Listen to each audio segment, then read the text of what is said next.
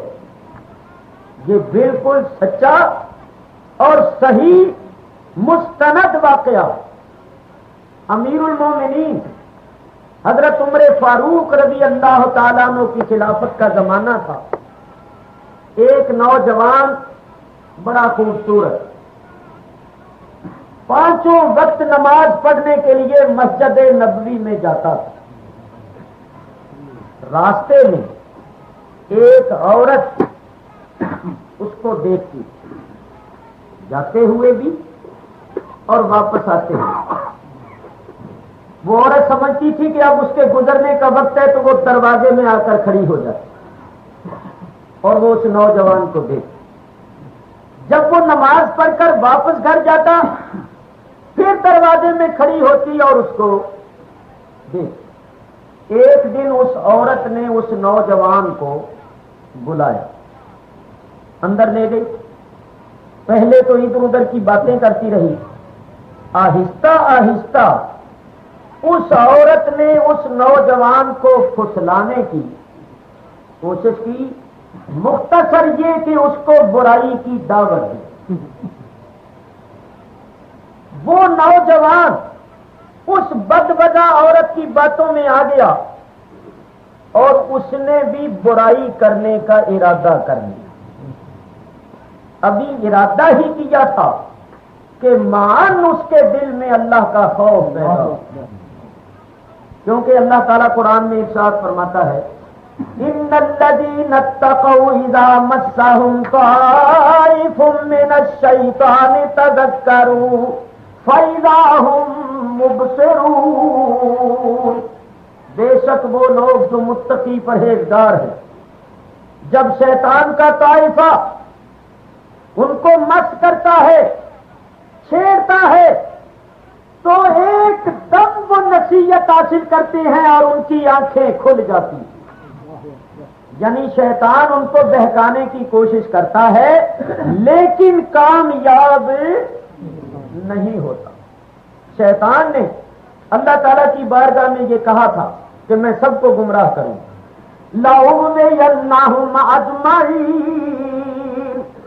شیطان نے کہا تھا میں ان سب کو گمراہ کروں گا، إِلَّا عِبَادَكَ مِنْهُمُ الْمُخْلَصِينَ،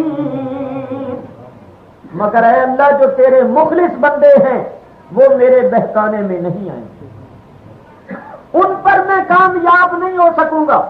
اللہ نے بھی فرما دیا تھا ان عبادی لیس لک علیہم سلطان، اللہ نے فرمایا تھا جو میرے بندے ہیں ان پر تیرا کوئی تسلط نہیں ہوگا، تو ان پر کامیاب نہیں ہو سکتا۔ تو اس لڑکے کو خیال آیا، برائی کا ارادہ اس نے کر لیا، مگر فوراً اللہ تعالی کی طرف سے تنبیہ ہوئی، نصیحت ہوئی، اس کی آنکھیں کھل گئی، کہنے لگا ہے میں کیا کرنے لگا، میں نے کس برائی کا ارادہ کر لیا تھا۔ اس پر ایسا خوف الہی طاری ہوا کہ اس نے ایک چیخ ماری اور چیخ مار کر بے ہوش ہو۔ جب بے ہوش ہو گیا عورت کو جان کے لالے پڑ گئے، وہ گھبرا گئی کہ یہ بے ہوش ہو گیا، اگر یہ مر گیا تو زمانہ ہے امیر المومنین عمر فاروق کا جو اپنے بیٹے کو بھی معاف نہیں کرتے، تو میرے لیے تو مصیبت آ جائے گی، قیامت آ جائے گی، اب کیا کروں۔ اس نے اپنی نوکرانی اپنی خادمہ کو بلایا اور کہا میری مدد کر۔ ایک طرف سے اس عورت نے پکڑا، ایک طرف سے اس کی نوکرانی خادمہ نے پکڑا، دروازے کے پاس لے آئے۔ دروازے کے باہر دونوں طرف جھانکا، گلی میں کوئی نہیں تھا، کیونکہ وہ لڑکا عشاء کی نماز کے بعد واپس گھر جا رہا۔ رات کا وقت تھا، آپ جانتے ہیں اس زمانے میں یہ بجلی نہیں، لالٹینیں، مٹی وغیرہ کا تیل بھی نہیں، تو چراغ وغیرہ لوگ گھروں میں جلاتے تھے، گلیوں میں سڑکوں پر روشنی کا کوئی انتظام نہیں ہوتا تھا۔ رات کا وقت تھا، جب اس عورت نے دونوں طرف دیکھا کہ گلی میں کوئی نہیں، اس نے غنیمت سمجھا اور اسی طرح اس لڑکے کو اٹھا کر اپنے مکان سے 10-20 قدم کے فاصلے پر رکھ دیا اور آ کر دروازہ بند کر لیا کہ چلو جان چھوٹی اور لاکھوں پائے، کسی نے دیکھا نہیں، کوئی گواہ نہیں ہے، اب کچھ نہیں ہوگا۔ وہ لڑکا بے ہوش پڑا ہوا، لڑکے کا باپ گھر میں منتظر تھا کہ میرا بیٹا ابھی تک واپس نہیں آیا، وہ عشاء کی نماز کے بعد اس وقت واپس آ جایا کرتا ہے، آج دیر کیوں ہو گئی؟ باپ اپنے بیٹے کی تلاش میں نکلا، وہی رستہ تھا۔ جب اسی رستے سے گزرا، کیا دیکھا کہ راستے میں ایک لاش پڑی ہوئی، اس نے قریب جا کر دیکھا تو اس کا بیٹا، وہ دوڑا ہوا واپس گیا، اپنے گھر کے 2-4 آدمی لایا، انہوں نے اس لڑکے کو اٹھایا، گھر لے گئے، منہ میں پانی ڈالا، ذرا ہوا دی، اس کو ہوش میں لانے کی کوشش کی، وہ ہوش میں آ گیا۔ جب لڑکا ہوش میں آیا، باپ نے اس لڑکے کا سر اپنی گود میں رکھا، ماتھے کو چوما، پیار کیا اور کہا کہ اے میرے پیارے فرزند، تجھے کیا حادثہ پیش آیا، تجھے کیا صدمہ پیش آیا، تو کیوں بے ہوش ہو گیا، کیا بات ہوئی؟ لڑکے نے صاف صاف صحیح طور پر بات بتانی شروع کر دی کہ ابا میں اس طرح نماز پڑھنے جاتا تھا، ایک عورت اپنے مکان کے دروازے میں کھڑی ہوئی مجھے دیکھتی، آج اس نے مجھے اندر بلایا، ادھر ادھر کی باتیں کی، پھر اس نے مجھے برائی کی دعوت دی، تو میرا بھی ارادہ ہو گیا، پھر مجھ پر اللہ کا خوف طاری ہوا۔ ابھی اس نے اتنی بات اپنے باپ کو بتائی تھی کہ پھر اس کو وہی تصور آیا نا کہ میں کیا کرنے لگا تھا، میں نے کس برائی کا ارادہ کر لیا تھا، پھر اس پر خدا کا خوف طاری ہوا اور اس نے اپنے باپ کی گود میں چیخ ماری اور اس چیخ کے ساتھ اس کی روح پرواز کر دی۔ اس عورت کے گھر میں تو صرف بے ہوش ہوا تھا، یہاں اس کی جان سے انتقال ہو، روح نکل گئی۔ ابھی اس نے یہ بھی نہیں بتایا تھا کہ وہ عورت کون تھی، وہ کون سا گھر تھا، کیا معاملہ تھا، اس کی روح پرواز کر۔ باپ نے کہا کہ یہ معاملہ ایسا ہے کہ کسی کو کیا بتائے۔ انہوں نے راتوں رات غسل دیا، کفن پہنایا اور فجر کی نماز سے پہلے پہلے اس کی نماز جنازہ پڑھ کر اس کو دفن کر دیا۔ صبح ہوئی، امیر المومنین حضرت عمر فاروق رضی اللہ تعالیٰ عنہ کا دربار لگا، آپ کے دربار میں اس نیک صالح اور اللہ سے ڈرنے والے لڑکے کا تذکرہ ہوا۔ لوگوں نے کہا حضرت رات صحیح معنوں میں اللہ سے ڈرنے کی ایک مثال قائم ہوئی۔ ایک نوجوان لڑکا پہلی مرتبہ تو بے ہوش ہو گیا اور دوسری مرتبہ اس کی جان نکل گئی، صرف اس تصور اور خیال سے کہ ہائے میں کیا کرنے لگا۔ امیر المومنین نے پوچھا کہ وہ کون لڑکا تھا، لوگوں نے بتایا تو آپ نے فرمایا اوہو وہ لڑکا تو 5 وقت نماز پڑھنے آتا تھا اور ہم سے ملتا تھا، بڑا خوبصورت بڑا نیک لڑکا تھا۔ امیر المومنین صحابہ کرام کی جماعت کے ساتھ اس لڑکے کے باپ کے پاس گئے، تعزیت کی، اظہار افسوس کیا اور فرمایا کہ مجھے تم لوگوں نے کیوں نہ بتایا، میں اس نیک لڑکے کی نماز جنازہ میں شرکت کر۔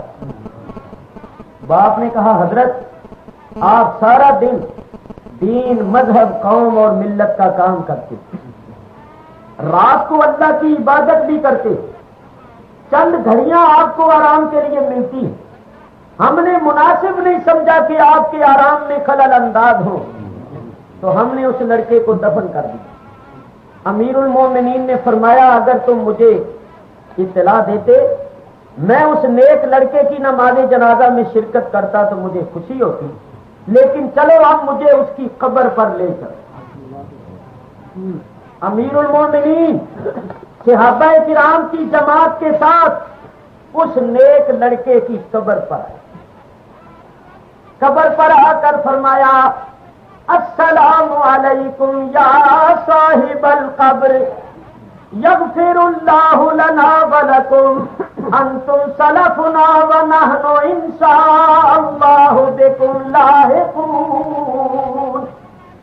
سلام کہہ کر سنت طریقے پر سلام کہا اور پھر کہا کہ اے نوجوان، اللہ نے اپنے نبی پر جو کتاب اتاری ہے قرآن پاک، اس میں یہ فرمایا وَلِمَنْ خَافَ مَقَامَ رَبِّهِ جَنَّتَانِ، جو اپنے رب کے سامنے کھڑے ہونے سے ڈرتا ہے، جس کو یہ خیال ہے، جس کو یہ یقین ہے کہ ایک دن میں نے اللہ کی بارگاہ میں حاضر ہو کر اللہ کے سامنے کھڑے ہو کر اپنے عملوں کا جواب دینا ہے، جو اس بات پر یقین رکھتا ہے اور اس بات کا خیال رکھتے ہوئے برائی سے بچتا ہے، اس کے لیے 2 جنتیں۔ اللہ قرآن میں فرماتا اس کے لیے 2 جنتیں۔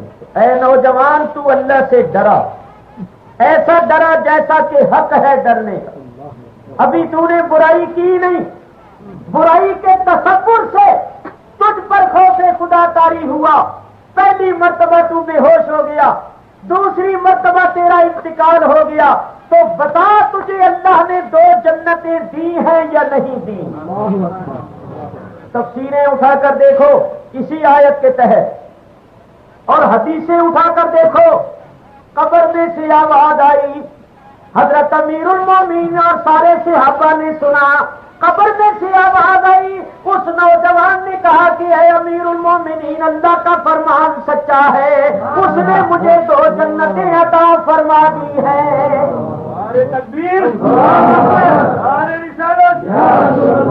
اللہ نے مجھے 2 جنتیں عطا فرما دی ہیں۔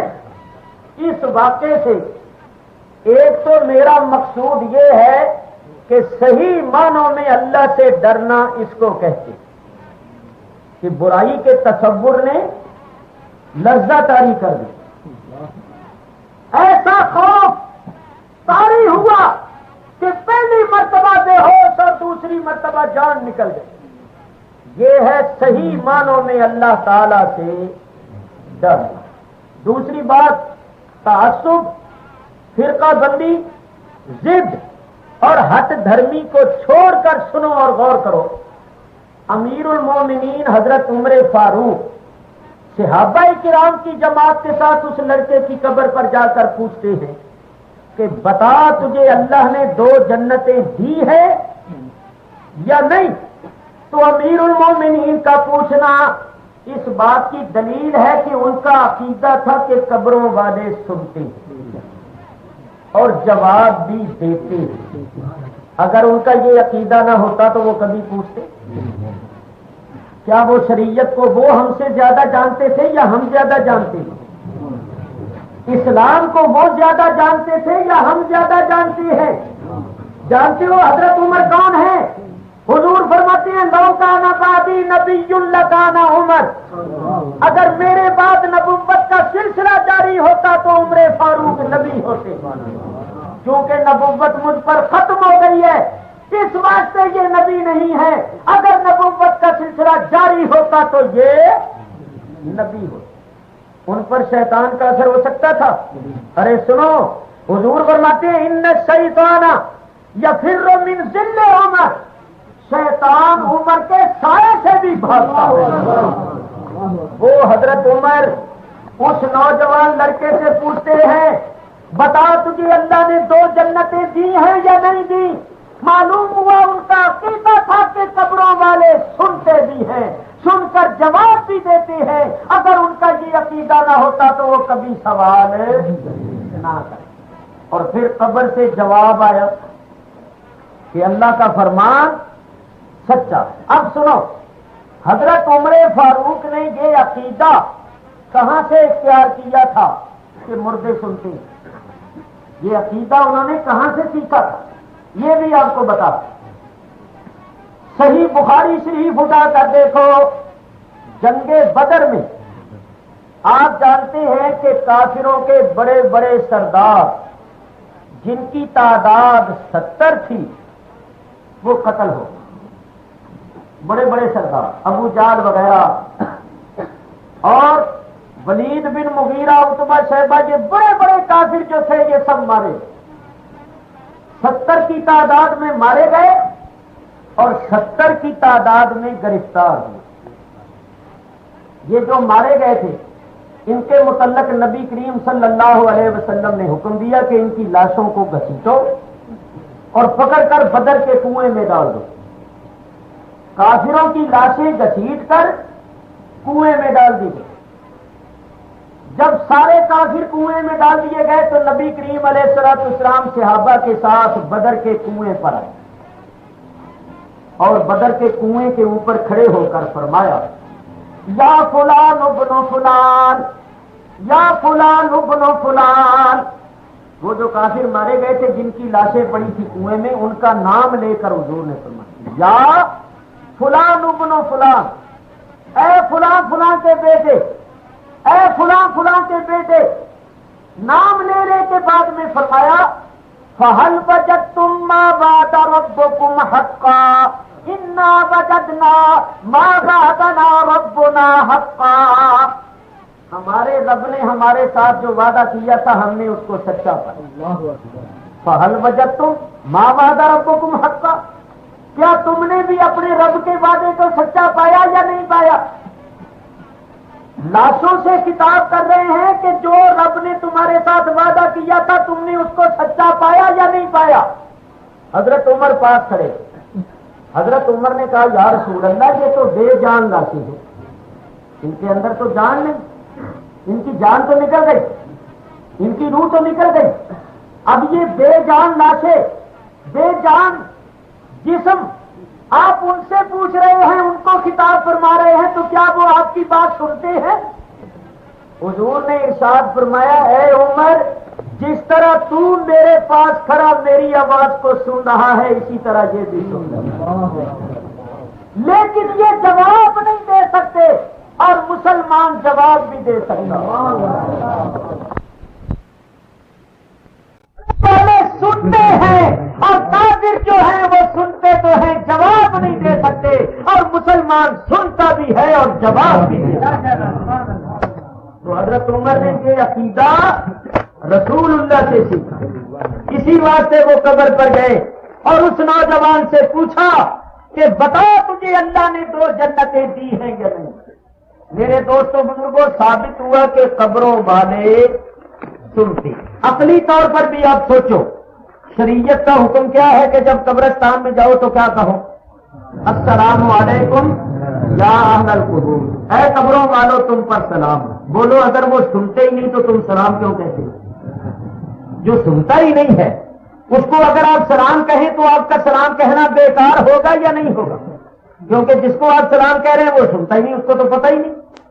تو سنو، میں نہیں کہتا، رسول اللہ صلی اللہ علیہ وسلم فرماتی ہیں جب قبرستان میں جا کر کوئی مسلمان سلام کہتا ہے تو سارے قبر والے اس کے سلام کو سنتے ہیں، جواب بھی دیتے ہیں اور اس کو پہچانتے بھی ہیں کہ یہ کون ہے۔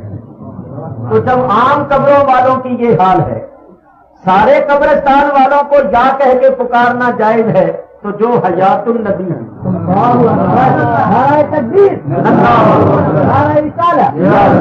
جو حیات النبی ہے اور جو نورانی اور روحانی طور پر حاضر و ناظر ہے، ان کو یا کہتے پکارنا کس طرح شرک ہو سکتا ہے؟ بعض لوگ عوام کو بہکاتے ہیں اور کہتے ہیں کہ تم کہتے ہو یا نبی سلام علیکم، تو یا تو اس کو کہا جاتا ہے جو حاضر و ناظر، تو رسول اللہ تو حاضر و ناظر نہیں ہے، ان کو یا کیوں کہتے ہیں؟ ایک بات یہ ذہن میں رکھو، دوسری طرف یہ کہتی ہیں کہ حاضر و ناظر صرف اللہ ہے، یہی کہتے ہیں نا کہ حاضر و ناظر صرف اللہ ہے، اللہ کے سوا کسی اور کو حاضر و ناظر مانو گے تو یہ شرک ہے، یہ بھی کہتی ہیں۔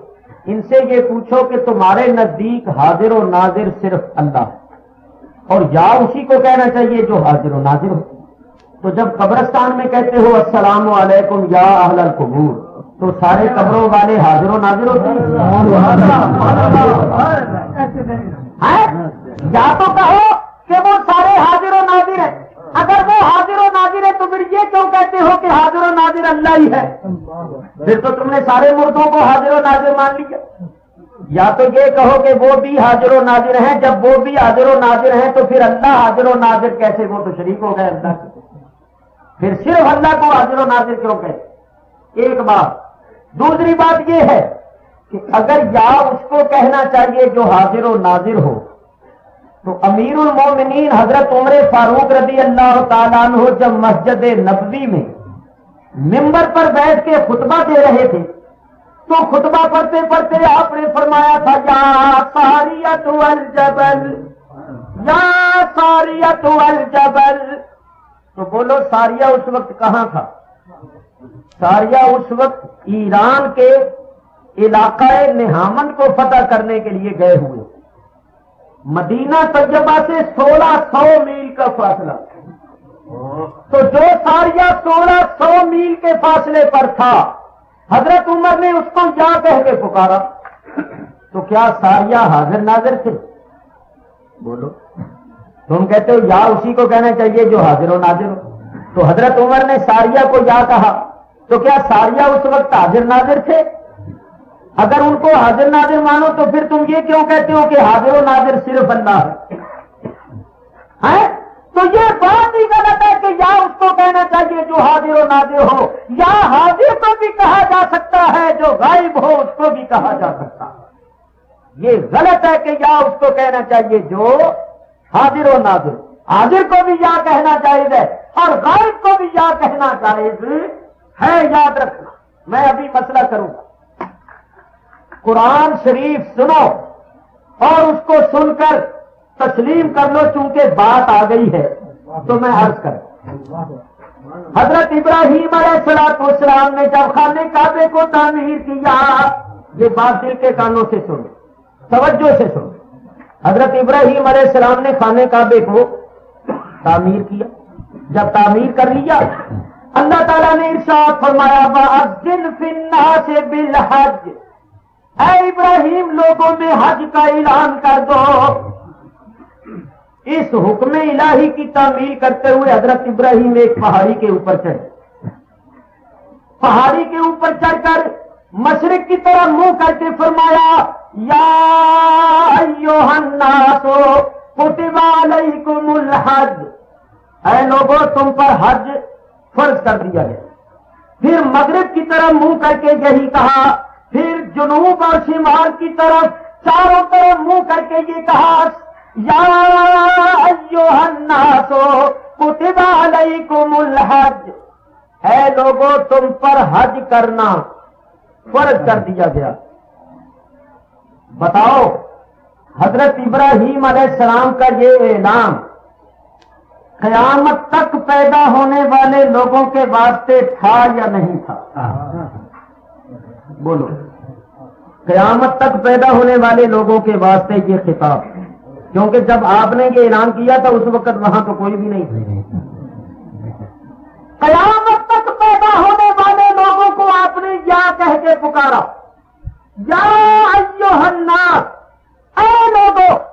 تو بولو جو لوگ یہ کہتے ہیں کہ یا اسی کو کہنا چاہیے جو حاضر و ناظر ہو، ان سے پوچھو کہ کیا قیامت تک پیدا ہونے والے لوگ اس وقت حضرت ابراہیم علیہ السلام کے پاس حاضر ناظر تھے؟ پہلے تو یہ ثابت کرو کہ حاضر ناظر، اگر نہیں تھے تو حضرت عمر نے ان کو یا کہا جو اس وقت وہاں موجود نہیں تھے، اور یہ کہتے ہیں کہ جو غیر موجود کو یا کہے وہ مشرک ہے، تو ان کے عقیدے سے تو ابراہیم علیہ السلام بھی نہیں بچے، میں اور آپ کیسے بچے؟ نعرہ تکبیر، نعرہ رسالت، ان کے فتوے سے تو خلیل اللہ بھی نہیں بچتے، کیونکہ یہ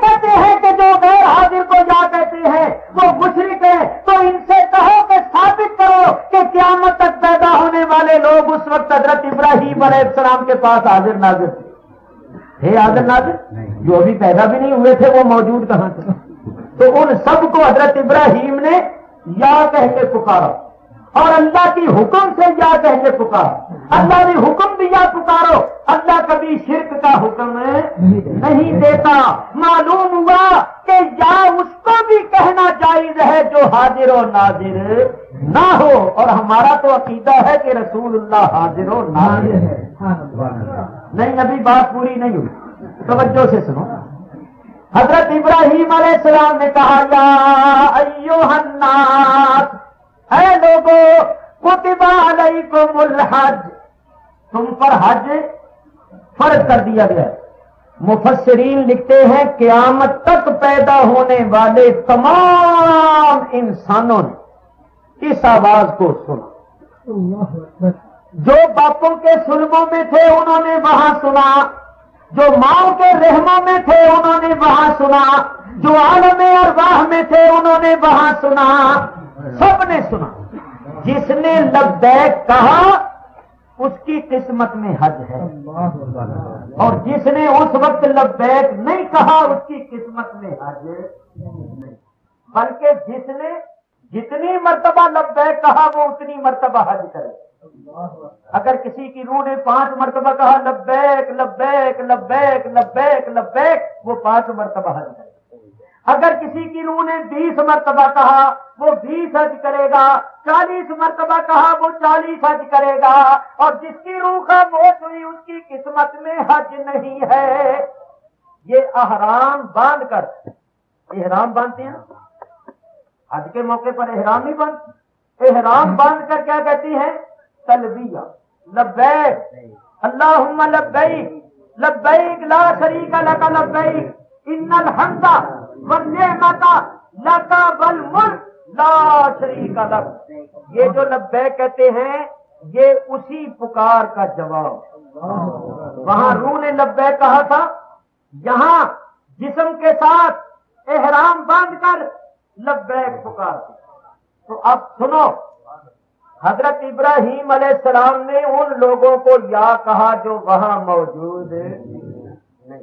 قیامت تک پیدا ہونے والے لوگوں کو یا کہتے پکار.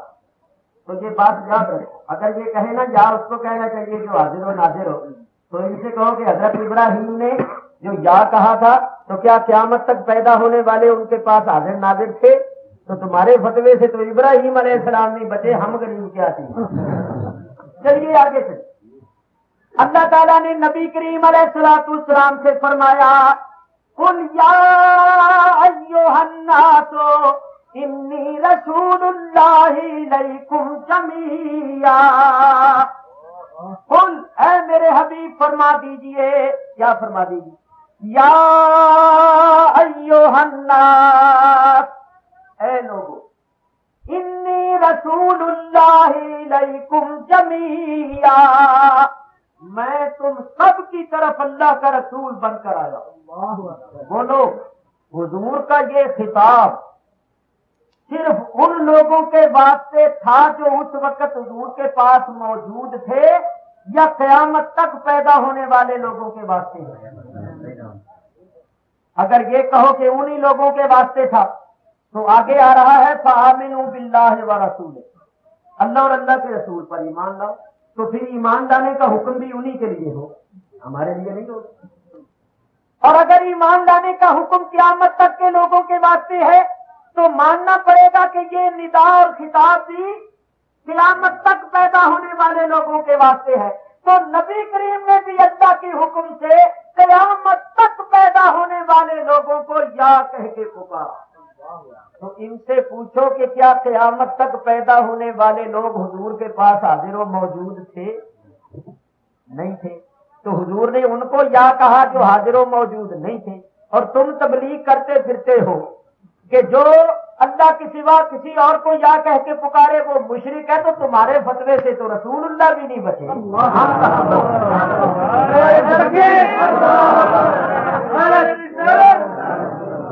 تمہارے فتوے سے نہ خلیل اللہ بچے نہ حبیب اللہ بچے, تو ہم کیا چیز ہیں؟ خلیل اللہ نے اللہ کے حکم یا کہہ کے پکارا، حبیب اللہ نے بھی اللہ کی حکم سے قیامت تک پیدا ہونے والے لوگوں کو یا کہہ کے پکارا۔ جب عام لوگوں کو یا کہہ کے پکارنا جائز ہے تو رسول اللہ کو یا کہہ کے پکارنا کس طرح ناجائز ہے؟ اب آئیے میں آپ کو ایک چھوٹی سی بات بتاؤں۔ صحابہ کرام رضوان اللہ تعالی علیہ مجمعین وہ ہم سے زیادہ اسلام کو جانتے، ان کا سنو۔ حضور کی وفات شریف کے بعد زمانہ ہے حضرت ابو بکر صدیق کی خلافت۔ آپ نے تاریخ اسلام پڑھی ہوگی۔ حضرت ابو بکر صدیق کی عہد خلافت میں ایک جنگ ہوئی تھی مسیلمہ کذاب کے ساتھ۔ یہ مسیلمہ کذاب جس نے رسول اللہ کے زمانے میں نبوت کا دعویٰ کیا، حضور علیہ الصلوۃ والسلام نے اس کو کہا کہ میں اللہ کا رسول ہوں، مجھ پر ایمان لا۔ کہنے لگا میں مانتا ہوں کہ آپ اللہ کے رسول ہیں، میں آپ پر ایمان لاتا ہوں، لیکن میں بھی اللہ کا رسول ہوں، آپ مجھ پر ایمان لائیے۔ حضور نے ارشاد فرمایا کہ میں تو اللہ کا رسول ہوں مگر تو کذاب ہے، تو کذاب ہے، بہت زیادہ جھوٹا ہے۔ اسی واسطے اس کا نام ہی ہو گیا مسیلمہ کذاب، اس کا نام تھا مسیلمہ۔ تو کذاب اس کو حضور نے فرمایا تھا تو اس کا نام ہی ہوگا مسیلمہ کذاب۔ تو جب اس ظالم نے دیکھا کہ یہ میری رسالت کو نہیں مانتے کیسے، جھوٹا جو تھا، رسول تو اللہ کے نبی کریم علیہ السلام تھے۔ تو جب اس نے دیکھا تو اس نے بہت بڑی فوج جمع مسلمانوں کا مقابلہ کرنے کے بعد بڑی فوج لشکر اس نے جمع کیا، پوری تیاری کی۔ حضرت ابو بکر صدیق رضی اللہ تعالی عنہ نے حضرت خالد ابن ولید کو مقابلے کے واسطے دی۔ آپ جانتے ہیں کہ حضرت ابو بکر صدیق نے 2 سال 3 مہینے خلافت کے فرائض انجام دیے، اور یہ جنگ حضور کی وفات کے چند مہینے بعد ہوئی تھی۔ اس جنگ میں شریک ہونے والے سب کے سب صحابہ تھے، کیونکہ یہ جنگ رسول اللہ کی وفات کے قریب ہی ہوئی تھی، چند مہینوں کے بعد۔ تو وہ سب لوگ اصحاب تھے نبی کریم کے، اور یہ جنگ کہاں ہوئی تھی؟ یمامہ میں۔ بستی کا نام کیا تھا؟ یمامہ۔ یہ کہاں ہے؟ جہاں آج کل ریاض ہے، سعودی حکومت کا جو دارالسلطنت ہے، دارالخلافہ آپ اس کو کیا کہتے ہیں؟ وہاں ریاض کے ساتھ ہی وہ بستی تھی یمامہ، یعنی تقریباً مدینہ طیبہ سے 1000 میل کا فاصلہ ہے جہاں یہ جنگ ہوئی۔ تو جس وقت گھمسان کی لڑائی ہوئی، زور کی لڑائی ہوئی، تلواریں چلنے لگیں اور جسم کٹنے لگے، تو لڑائی کی شدت کے وقت صحابہ کرام کے نعرے سنو کیا۔ پہلے کتابوں کے حوالے نوٹ کرو۔ تاریخ کی معتبر 3 کتابوں کے اندر یہ لکھا ہوا ہے، تاریخ طبری، تاریخ کامل ابن اسیر اور البدایہ والنہایہ ابن کثیر۔ یہ 3 تاریخ کی بہت بڑی اور معتبر کتابیں ہیں، ان تینوں کے اندر لکھا ہوا ہے کہ جب لڑائی شدت کی صورت اختیار کر گئی تو مسلمانوں نے نعرہ لگایا، اور جو بات لکھی ہے وہ بڑی پیاری لکھا ہے، ثم نادا بشعارہم، پھر مسلمانوں نے پکارا، ندا کی، نعرے لگائے اپنے شعار کے مطابق۔ یہ جو لفظ ہے نا بشعارہم، اس کو سمجھو۔ شعار اس کو کہتے ہیں جو کسی قوم کی خاص علامت، جس علامت سے وہ قوم پہچانی جائے اس کو کہتے ہیں شعار، کہتے ہیں یہ فلاں قوم کا شعار ہے، یعنی فلاں قوم کی خاص نشانی اور علامت۔ تو تینوں تاریخوں میں یہ ہے وَنَادَا بِشِعَارِهِمْ کہ انہوں نے پکارا اپنے شعار کے مطابق، یعنی اپنی نشانی کے مطابق۔ اور کیا پکارا؟ لکھا ہے کہ انہوں نے پکارا یہ یا محمد یا رسول اللہ، یا محمد یا رسول اللہ. جب انہوں نے حضور کو پکارا، حضور سے مدد مانگی، اللہ تعالیٰ نے فوراً فتح عطا فرما دی اور مسلمانوں کو کامیابی حاصل. تو صحابہ کرام بھی جنگ کے میدانوں میں سینکڑوں ہزاروں میلوں کے فاصلے پر حضور کو پکارتے، یا کہہ کے مدد مانگتے تھے، اور جب وہ یا کہہ کے پکارتے، مدد مانگتے، رسول اللہ ان کی مدد کرتے اور اسی وقت ان کو فتح حاصل ہوتی. تو اگر یہ کہا جائے کہ جو اللہ کے سوا کسی اور کو یا کہہ کے پکارے، دور سے پکارے، تو یہ شرک ہے. تو ان کے فتوے سے تو صحابہ بھی نہ بچے. ان کا فتویٰ تو ان پر بھی کیا لگے گا، کیونکہ شرک تو سب کے لیے شرک ہو. شرک سب کے لیے شرک ہے. یہ نہیں ہے کہ میرے لیے شرک ہو تمہارے لیے شرک نہ ہو. ساؤتھ افریقہ میں شرک ہو اور عرب میں شرک، شرک سب جگہ شرک ہوگا. شرک ہر وقت شرک ہوگا. شرک سب کے لیے شرک ہوگا. تو یاد رکھو، ساری امت حضور کو پکارتی آئی ہے اور حضور سے مدد مانگتی آئی ہے. یہ ہرگز ہرگز شرک نہیں ہے. بلکہ میں تو کہتا ہوں جو کہتے پھرتے ہیں نا شرک ہے، اگر ان کی بات کو سچا مانا جائے تو ان کے اپنے بڑے بھی نہیں بچتے، ان کے اپنے بزرگ بھی نہیں بچتے.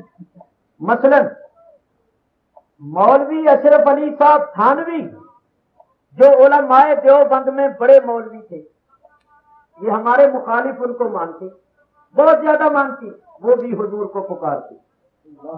ان کی کتاب نشر الدین میرے پاس موجود.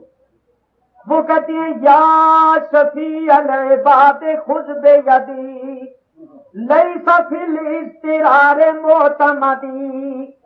اے بندوں کی شفاعت کرنے والے میری دستگیری، اس تکلیف اور مصیبت کی حالت میں میرا کوئی نہیں ہے آپ کے سوا جس پر میں اعتماد کروں.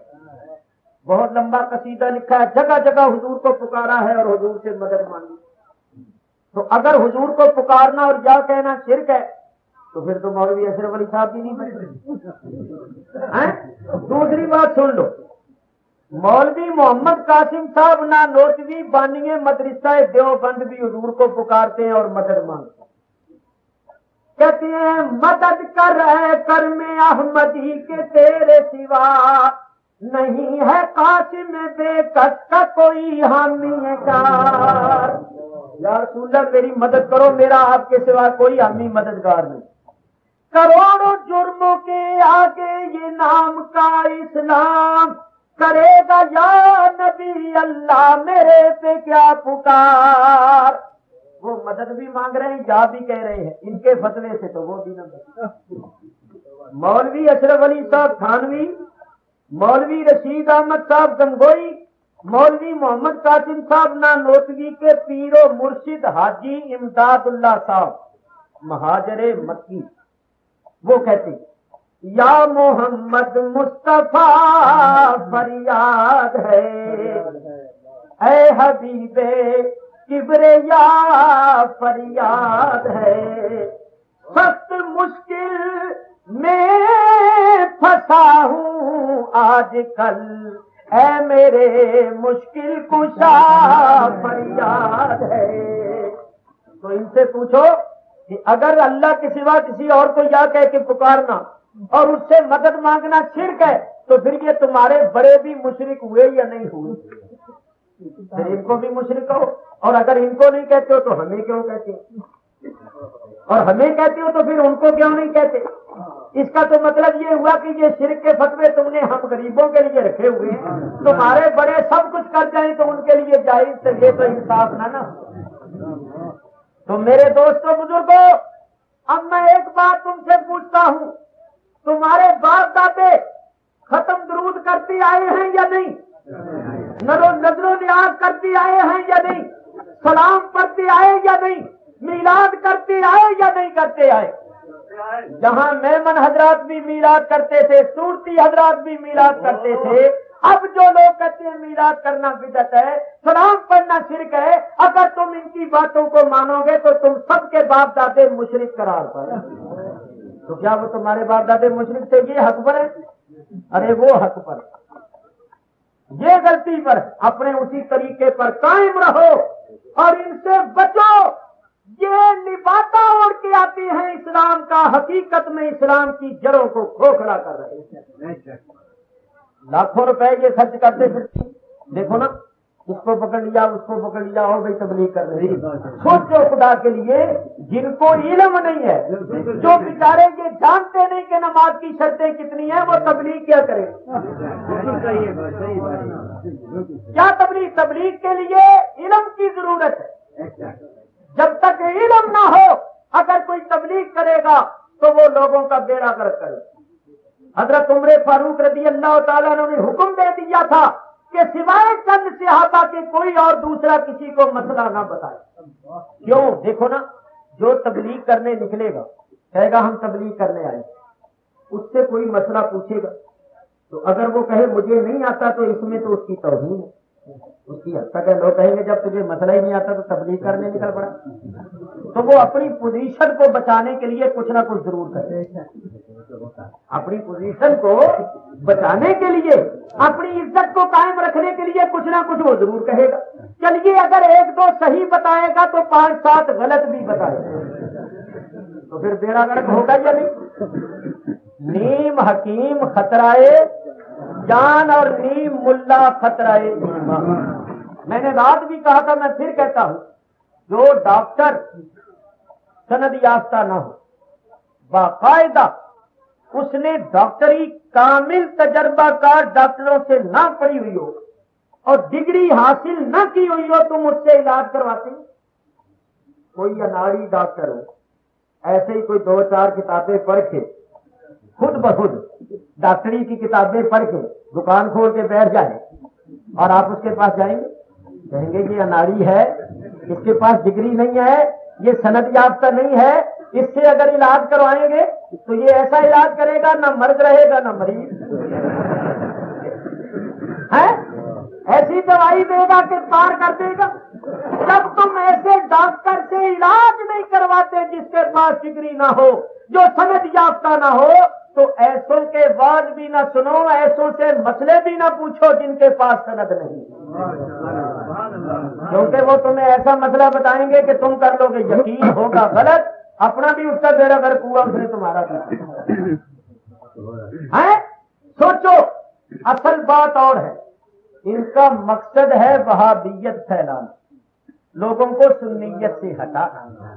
تو اگر تمہیں اپنا عقیدہ اور ایمان پیارا ہے تو ان کی باتیں مت سنو، ان کی صحبت میں مت بیٹھو، اپنے عقیدے پر قائم رہو. ورنہ ہمارا کام تو تمہیں بتا دینا ہے، کل قیامت کے دن تم یہ نہیں کہو گے یا اللہ ہمیں کسی نے بتایا ہے.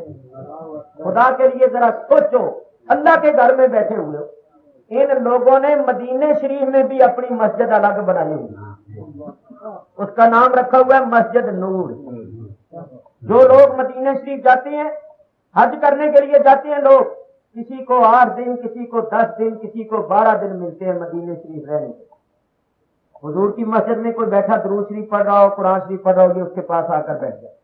اس مسجد میں چلو، وہاں دین کی باتیں ہوتی ہیں، وہاں یہ ہوتا ہے، لو بولو حضور کی مسجد سے بھی نکالتے. چاہیے تو یہ کہ ان لوگوں سے یہ کہا جائے کہ حضور کی مسجد میں آئے ہو، پتہ نہیں پھر زندگی میں آنا نصیب ہو یا نہ ہو. ان لمحات کو غنیمت سمجھو، زیادہ سے زیادہ یہاں درود پڑھو، حضور کی مسجد میں بیٹھے رہو. ارے یہ وہ مسجد ہے جس میں رسول اللہ نے نمازیں پڑھی، صدیق اکبر نے نمازیں پڑھی، عمر فاروق نے، عثمان غنی نے، علی شیر خدا نے نمازیں پڑھی، صحابہ نے، اہل بیت اطہار نے، تابعین نے، تبع تابعین نے. اسی مسجد میں 70,000 فرشتہ صبح آتا ہے، 70,000 شام. حضور فرماتے ہیں 70,000 فرشتہ صبح میرے روضے پر آتا ہے، 70,000 شام کو آتا ہے، درود و سلام پڑھتے رہتے ہیں. فرمایا جو فرشتے ایک مرتبہ حاضری دے جاتے ہیں پھر قیامت تک ان کی باری نہیں آتی. تو چاہیے تو یہ کہ لوگوں کو کہا جائے کہ اس مسجد میں بیٹھے رہو، یہاں سے مت نکلو، زیادہ سے زیادہ نمازیں پڑھو، زیادہ سے زیادہ درود و سلام پڑھو، حضور کے قدموں میں بیٹھے رہو. یہ وہاں بھی پیچھے لگے رہتے ہیں، حضور کی مسجد سے نکال کر ادھر لے کے. تو میرے دوستوں، اگر ان کا مقصد ہے کہ لوگوں کے دلوں میں رسول اللہ کی محبت پیدا ہو، رسول اللہ کا دین پھیلے، تو یہ رسول اللہ کے روضے سے کیوں اٹھاتے؟ رسول اللہ کی مسجد سے نکال کر اپنی اس مسجد میں کیوں لے کے جاتے؟ تو اللہ تعالیٰ، میں تو ادھر آ کر حیران ہو گیا، ادھر پاکستان میں تو ان کو گھسنے کوئی نہیں دیتا۔ میں صحیح آپ کو کہتا ہوں، میں اللہ کے گھر میں بیٹھا ہوا ہوں، جھوٹ نہیں بولتا۔ ان کے کئی لوگ پکڑے گئے، جب وہ بسترے باندھ کے نکلتی ہے نا تو کسٹم والوں نے سمجھا کہ یہ مسکین لوگ ہیں، ان کے پاس تو کچھ ہوتا ہے، تو 2-4 کی تلاشی لی تو چرس نکلی۔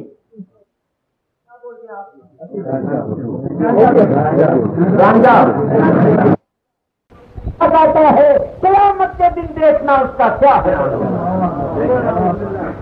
یہ ایسی عبادت ہے، اس جیسی کوئی عبادت نہیں۔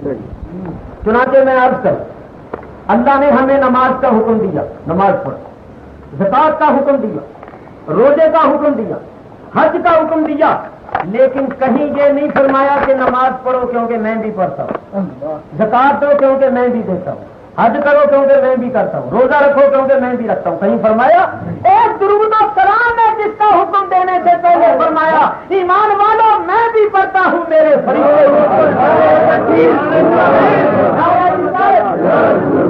ایک بات ارد کرتا ہوں، میں دعوے سے کہتا ہوں، آپ نے پہلے نہیں سنی ہوگی، ذرا غور کرو، بولو۔ حضرت آدم علیہ السلام کی تعظیم کے واسطے اللہ نے کیا چیز مقرر کی تھی؟ سجدہ، فرشتوں کو سجدہ کرنے کا حکم دیا۔ اور نبی کریم علیہ السلام کی تعظیم کے واسطے اللہ نے کیا چیز مقرر کی ہے؟ درود و سلام۔ یہ بات غور سے سنو۔ آدم علیہ السلام کی تعظیم کے واسطے اللہ نے سجدے کا حکم دیا تھا فرشتوں کو، اور حضور علیہ السلام کی تعظیم کے واسطے اللہ نے درود و سلام مقرر کیا اور ایمان والوں کو درود و سلام کا حکم دیا۔ بولو، جو آدم علیہ السلام کی تعظیم کے واسطے عمل مقرر ہوا تھا اس میں اللہ خود شریک تھا؟ نہیں۔ اور نبی کریم کی تعظیم کے واسطے جو اللہ نے ہمارے لیے عمل مقرر کیا اس کا حکم دینے سے پہلے اللہ خود فرماتا ہے میں بھی پڑھتا ہوں، میرے فرشتے بھی پڑھتے۔ جس میں اللہ شریک نہیں تھا اس کا جس نے انکار کیا اس کا کیا حشر ہوا؟ تو جس میں اللہ بھی شریک ہے جو اس کا انکار کرے گا اس کو روکے گا اس کا کیا حشر ہوگا؟ اچھا ایک بات اور بتاؤ، یہ بتاؤ کہ شیطان توحید کا قائل تھا یا نہیں تھا؟ قائل۔ توحید کیا ہے؟ اللہ کو ایک جانے، اللہ کو ایک مانے اور کسی کو اللہ کا شریک نہ ٹھہرائے۔ بولو، شیطان نے کسی کو اللہ کا شریک ٹھہرایا؟ اس نے اللہ کی توحید کا انکار کیا؟ نہیں، اللہ کی توحید کا قائل۔ جانتے ہو عالم کتنا بڑا تھا؟ معلم الملکوت، فرشتوں کا بھی استاد تھا۔ عابد کتنا بڑا تھا؟ اس نے 6 لاکھ برس اللہ کی عبادت کی۔ کتنی؟ 6 لاکھ برس آدم علیہ السلام کی تعظیم نہیں کی، تو اللہ نے اس کی توحید کو دیکھا، علم کو دیکھا، 6 لاکھ برس کی عبادت کو دیکھا، مردود بنا دی، ملعون بنا دی۔ ارے جس نے آدم علیہ السلام کی تعظیم سے منہ موڑا اللہ نے اس کی توحید کو نہیں دیکھا، علم کو نہیں دیکھا، عبادت کو نہیں دیکھا، مردود بنا دیا۔ تو جو سید الانبیاء کی تعلیم سے منہ موڑے، لاکھ توحید کے دعوے کرے، لاکھ علم والا بنے، لاکھ لمبے لمبے سجدے کرے، کبھی مقبول نہیں ہو سکتا۔ مقبول وہ ہوگا جو مصطفیٰ کی تعظیم۔ تو یہ جو ہم کھڑے ہو کر سلام پڑھتے ہیں یہ مصطفیٰ کی تعظیم۔ جو لوگ منہ پھیر کر چل پڑتے ہیں سب کچھ بیکار۔ دور چلی گئی بات، یہ شاخ کہاں سے نکلی تھی؟ شاخ نکلی تھی حضرت عمر فاروق نے اس نوجوان سے کہا کہ اے نوجوان، اللہ تعالیٰ نے اپنے نبی کریم علیہ السلام پر جو کتاب اتاری ہے اس میں یہ فرمایا وَلِمَنْ خَافَ مَقَامَ رَبِّهِ جَنَّتَانِ۔ تو صحیح معنوں میں اللہ سے ڈرا ہے کیا؟ تجھے اللہ نے 2 جنتیں دی ہیں؟ قبر سے جواب آیا اللہ کا فرمان سچا ہے، اللہ نے مجھے 2 جنتیں عطا فرما۔ تو میرے دوستو، صحیح معنوں میں اللہ سے ڈرنا اس کو ہے۔ چلیے دوسرا اللہ کا حکم لیجیے، یا ایھا الذین آمنوا اتقوا اللہ، اے ایمان والو اللہ سے ڈرو، وابتغوا الیہ الوسیلہ، اور اللہ کی طرف وسیلہ تلاش کرو۔ بولو، ایمان والوں کو اللہ نے وسیلہ تلاش کرنے کا حکم دیا ہے یا نہیں؟ اللہ نے کیا فرمایا؟ اے ایمان والو اللہ کی طرف وسیلہ ڈھونڈو، وسیلہ تلاش کرو۔ معلوم ہوا اللہ کی طرف وسیلہ ڈھونڈنا یہ شرک بدعت نہیں، یہ اللہ کے حکم کی تعمیل ہے، اللہ اس کا خود حکم دے رہا ہے۔ اور آج لوگ کہتے ہیں کہ انبیاء و اولیاء کا وسیلہ لینا چاہیے، ڈائریکٹ مانگو، براہ راست مانگو۔ یہ وسیلہ کیا ہے؟ وسیلہ کوئی نہیں، اللہ کا ہی سب کچھ مانگو، ڈائریکٹ اللہ سے مانگو۔ یہ کہتے ہیں یا نہیں؟ کہتے ہیں کہ نبیوں ولیوں کا وسیلہ کوئی چیز نہیں ہے، ڈائریکٹ براہ راست اللہ سے مانگو۔ سنو میں تمہیں بتاؤں، میرے بزرگوں دوستوں ذرا توجہ سے سنو، پہلے عقلی طور پر باتیں کروں گا پھر قرآن حدیث۔ بولو، اولاد کون دیتا ہے؟ اللہ ہی دیتا ہے، تو ڈائریکٹ دیتا ہے یا وسیلے؟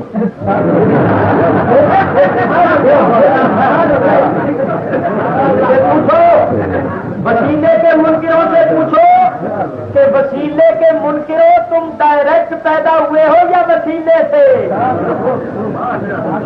دیکھو نا، جس کے ہاں اولاد نہ ہوتی ہو وہ کہے یا اللہ مجھے اولاد، یا اللہ مجھے بیٹا دے۔ تو کبھی ایسا ہوا ہے کہ اللہ نے 12 سال کا پڑھا پڑھایا بیٹا دے دیا اور جا دیتا اللہ ہی؟ ہمارا بھی ایمان، ہمارا بھی ایمان اور عقیدہ یہی ہے کہ اللہ ہی دیتا، مگر دیتا ہے بس ماں باپ کے وسیلے سے اولاد ہوتی ہے۔ اور ایک بات، رزق کون دیتا؟ رازق کون ہے؟ اللہ تعالیٰ۔ براہ راست دیتا ہے یا وسیلے سے؟ کبھی ایسا ہوا ہے کہ کوئی کہے یا اللہ مجھے رزق دے، یا اللہ مجھے رزق دے، یا اللہ مجھے روٹی دے، یا اللہ مجھے دولت دے، رب تعالیٰ ایک چیک بھیج دے کہ جا اسٹیٹ بینک سے 1 لاکھ روپیہ جا کے چھڑا لے؟ اب بولو، کبھی کسی کو اسی طرح براہ راست رب نے دیا ہے؟ براہ راست مانگنے والوں رازق وہی ہے، مگر وہ رزق دیتا ہے تو وسیلے۔ شفا کون دیتا؟ شافی کون ہے؟ اللہ تعالیٰ۔ پھر ڈاکٹروں حکیموں کے پاس کیوں جاتے؟ کیوں علاج کرواتے؟ تم ان کو وسیلہ سمجھتے ہو یا نہیں؟ تمہارا یہ عقیدہ ہے کہ شفا دینے والا اللہ ہی ہے، ڈاکٹر حکیم اور یہ دوائیاں وغیرہ درمیان میں ذریعہ اور وسیلہ۔ تو میرے دوستوں بزرگوں، اولاد کے لیے اللہ نے ماں باپ کو وسیلہ بنایا، رزق کے لیے اللہ نے کاروبار کو وسیلہ بنایا، شفا کے لیے اللہ نے علاج کو وسیلہ بنایا، علم پڑھنے کے لیے استادوں کو وسیلہ بنایا، دیکھنے کے لیے آنکھوں کو وسیلہ بنایا، سننے کے لیے کانوں کو وسیلہ بنایا، کام کرنے کے لیے ہاتھ پاؤں کو وسیلہ بنایا، سمجھنے کے لیے دماغ کو وسیلہ بنایا۔ تم مدرسے چلاتے ہو تو لوگوں سے چندے مانگتے ہو، چندوں کے وسیلے سے مدرسے چلتے ہیں، تم لوگ ساری کائنات کے وسیلے لیتے ہو، تمہارے ایمان میں کوئی فرق نہیں پڑتا۔ ہم رسول اللہ کو وسیلہ مانتے ہیں، اولیاء کو وسیلہ مانتے ہیں، ہم پر شرک کا فتویٰ لگاتے ہو، کوئی خیال کرو؟ بولو، ذرا سوچو، غور کرو، میں ابھی بتاتا ہوں۔ اللہ تعالیٰ نبیوں کا محتاج ہے؟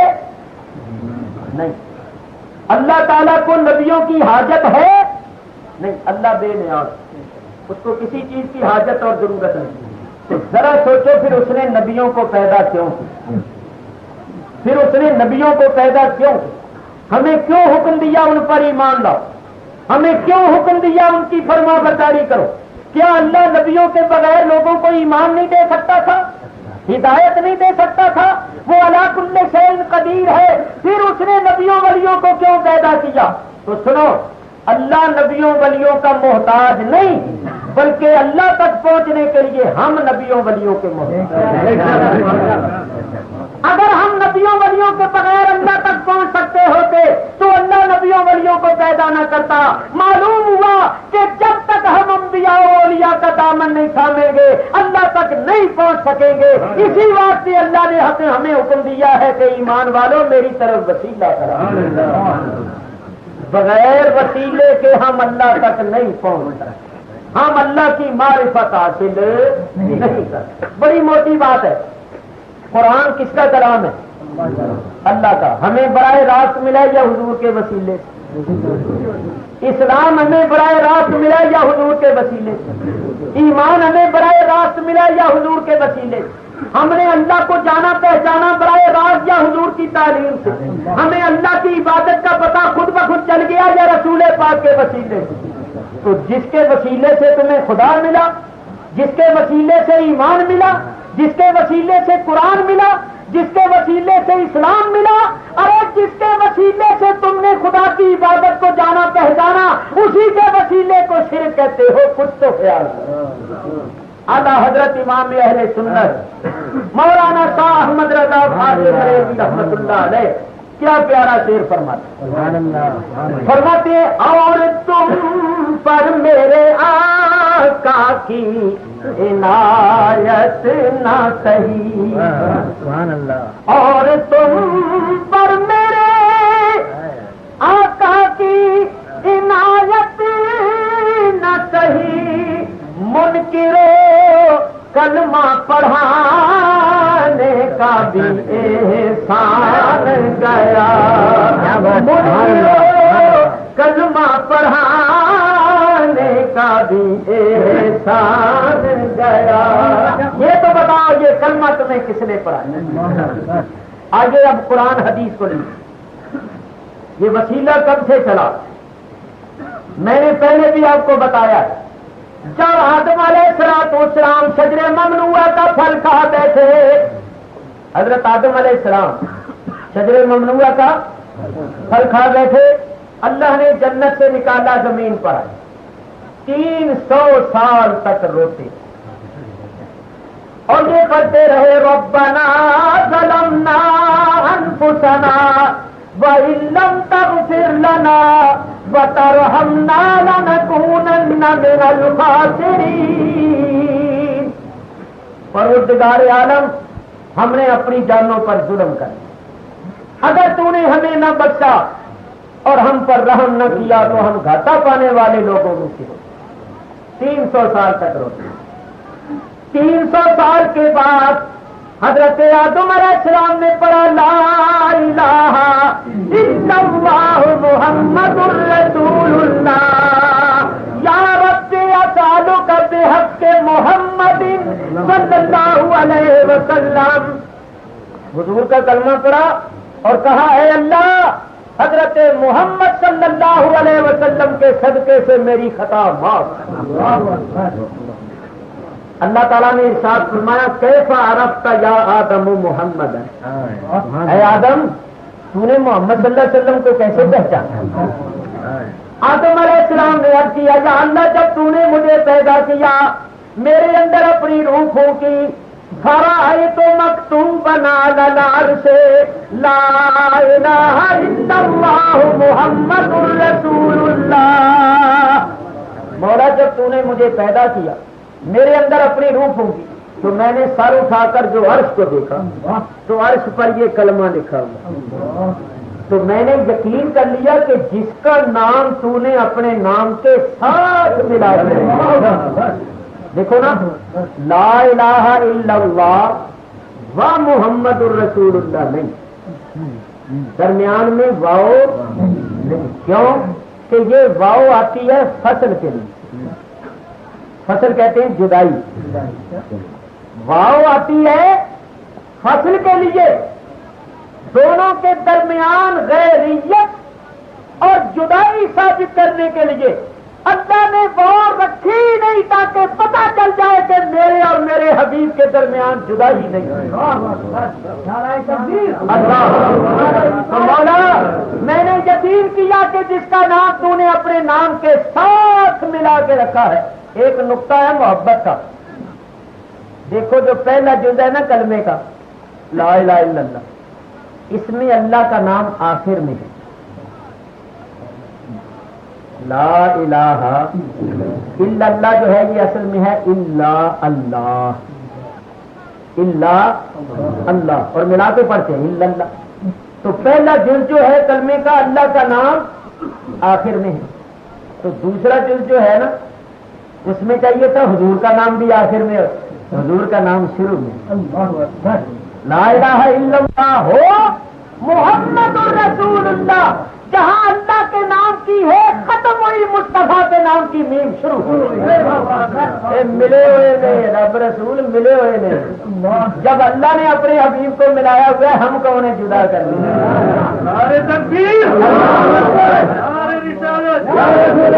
جدا کرے گا وہ خود جدا ہو جائے گا، جو ملائے گا وہ خود مل جائے گا.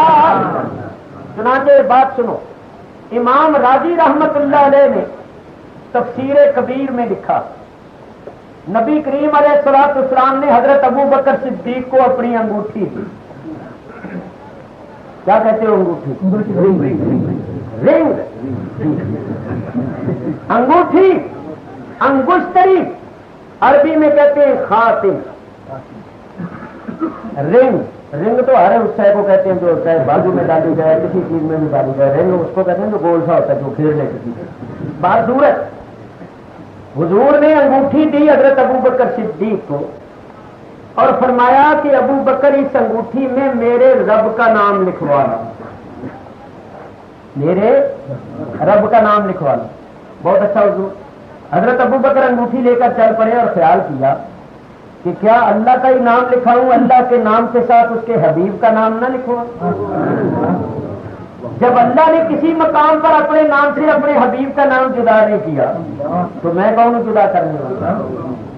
کلمے میں اللہ کے نام کے ساتھ حضور کا نام، اذان میں اللہ کے نام کے ساتھ حضور کا نام، نماز میں اللہ کے ذکر کے ساتھ حضور کا ذکر، قرآن میں ہر جگہ جہاں اطیع اللہ آیا وہاں اطیع الرسول بھی آیا. تو جب اللہ نے ہر جگہ اپنے نام کے ساتھ اپنے حبیب کا نام لکھا میں کون جدا کرنے والا؟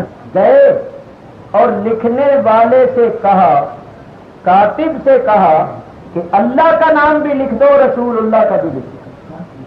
اس نے لکھ دیا. انگوٹھی دیکھی اللہ کا نام بھی ہے اور اس کے ساتھ رسول اللہ کا نام. بڑا خوش، دل بہت خوش، آنکھیں ٹھنڈی ہے. انگوٹھی لا کر حضور کی خدمت میں پیش کر. حضور نے جب انگوٹھی دیکھی تو مسکرائے. فرمایا ابو بکر میں نے تو یہ کہا تھا میرے رب کا نام لکھوا لو، اور اس میں میرا نام بھی لکھا ہوا ہے اور میرے نام کے ساتھ تمہارا نام بھی لکھا ہوا ہے. تو میں نے تو تمہیں صرف اللہ کا نام کہا. حضرت ابو بکر صدیق رضی اللہ تعالیٰ عنہ کہنے لگے یا رسول اللہ مجھے قسم ہے اس ذات کی جس ذات نے آپ کو حق دے کر بھیجا ہے، میں نے آپ کا نام ضرور لکھوایا کیونکہ میری محبت میرے ایمان نے گوارا نہیں کیا کہ اللہ کا نام ہو اس کے ساتھ اس کے حبیب کا نام نہ ہو.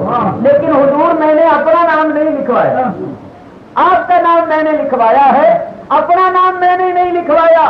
ابھی صدیق اکبر یہ کہہ رہے تھے کہ جبریل آ گئے اور جبریل نے آ کر کہا یا رسول اللہ ابو بکر کا نام اللہ نے لکھوایا ہے.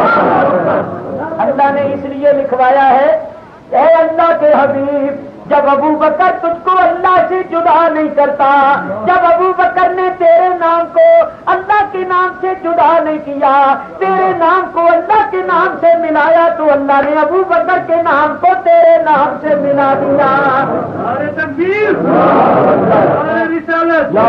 ثابت ہوا کہ جو رسول اللہ کو اللہ سے ملاتا ہے اللہ اس کو رسول اللہ سے ملا دیتا ہے، اور جو جدا کرتا ہے وہ خود جدا ہوتا ہے. ارے ہم کون ہیں ملانے والے اور ہم کون ہیں جدا کرنے والے؟ اللہ نے اپنے حبیب کو جدا کیا ہی نہیں. کوئی اپنے محبوب کو جدا نہیں کیا کرتا ہے، کوئی اپنے حبیب کو جدا کرتا ہے؟ تو جب نبی کریم اللہ کے حبیب ہے تو اللہ اپنے حبیب کو کیسے جدا کرتا؟ اللہ نے جدا نہیں کیا. تو ہم جب وصل کا بیان کرتے ہیں تو واصل ہو جاتے ہیں، اور جو فصل پیدا کرتے ہیں وہ خود فاصل ہو جاتی، وہ پھر خود ہی جدا ہو جاتی. تو باہر صورت دور چلی جائے گی بات. میں یہ کر رہا تھا کہ حضرت آدم علیہ السلام نے کہا یا اللہ جس کا نام تو نے اپنے نام کے ساتھ ملا کے رکھا ہے میں نے جب عرش پر دیکھا تو میں نے یقین کر لیا کہ یہ تیرا کوئی محبوب ہے، تیرا پیارا ہے، تو میں نے اس کا وسیلہ لیا، تو مولا اس پیارے کے وسیلے سے میری خطا معاف کر۔ اللہ تعالیٰ نے ارشاد فرمایا ہے آدم تو نے سچ کہا، وہ میرا پیارا ہے، مجھے ساری مخلوق سے زیادہ پیارا ہے، اگر میں اس کو پیدا نہ کرتا تو تجھے بھی پیدا نہ کرتا، تو نے ان کے وسیلے سے بخشش مانگی ہے، جاؤ ہم نے تمہیں بخش تمہاری خطا معاف کر دی۔ نہیں، علامہ زرقانی لکھتے ہیں کہ اللہ نے فرمایا ہے آدم تو نے میرے حبیب کا نام لے کر اپنے لیے ہی بخشش مانگی، اگر تمام آسمان والوں اور تمام زمین والوں کے لیے بخشش مانگتا میں سب کو ہی بخشوں۔ اسی واسطے ہمارے امام اعظم امام ابو حنیفہ رضی اللہ تعالیٰ عنہ جو تابعی ہے، 7 صحابہ کو اپنی آنکھوں سے دیکھا جن کے بارے میں نبی کریم کا یہ فرمان ہے وَهُوَ سِرَاجُ أُمَّتِي، وہ میری امت کے آفتاب ہوں، روشن چراغ ہوں۔ وہ ہمارے امام اعظم اپنے قصیدے میں فرماتے ہیں أَنْتَ الَّذِي لَمَّا تَوَسَّلَ آدَمُ مِنْ ذِلَّةٍ فَاضَ بِكَ وَهُوَ عَبَادٌ۔ یا رسول اللہ آپ وہ چاہتے ہیں کہ جب آدم علیہ السلام نے آپ کا وسیلہ لیا تو وہ کامیاب ہوئے، اپنی مراد کو پہنچے، حالانکہ ظاہر میں وہ آپ کے پاس ہے۔ امام اعظم بھی فرماتے ہیں آدم علیہ السلام کی توبہ قبول ہوئی تو حضور کے وسیلے، اور میں نے حدیث سنائی ہے امیر المومنین حضرت عمر فاروق راضی المستدرک امام حاکم کے اندر صحیح حدیث موجود ہے، مولانا جامی رحمت اللہ تعالی جو آج کے رسول اللہ، وہ فرماتے ہیں اگر نام محمد را نیا برد شفیع آدم، نہ آدم یافتے توبہ نہ نوح از غرق نجینا۔ اور اعلیٰ حضرت امام اہل سنت نے بھی فرمایا، فرماتے ہیں تیری رحمت سے صفی اللہ کا بیڑا پار تھا۔ صفی اللہ حضرت آدم اور نجی اللہ حضرت نوح، تیری رحمت سے صفی اللہ کا بیڑا پار تھا، اور تیری برکت سے نجی اللہ کا بجرا تر گیا۔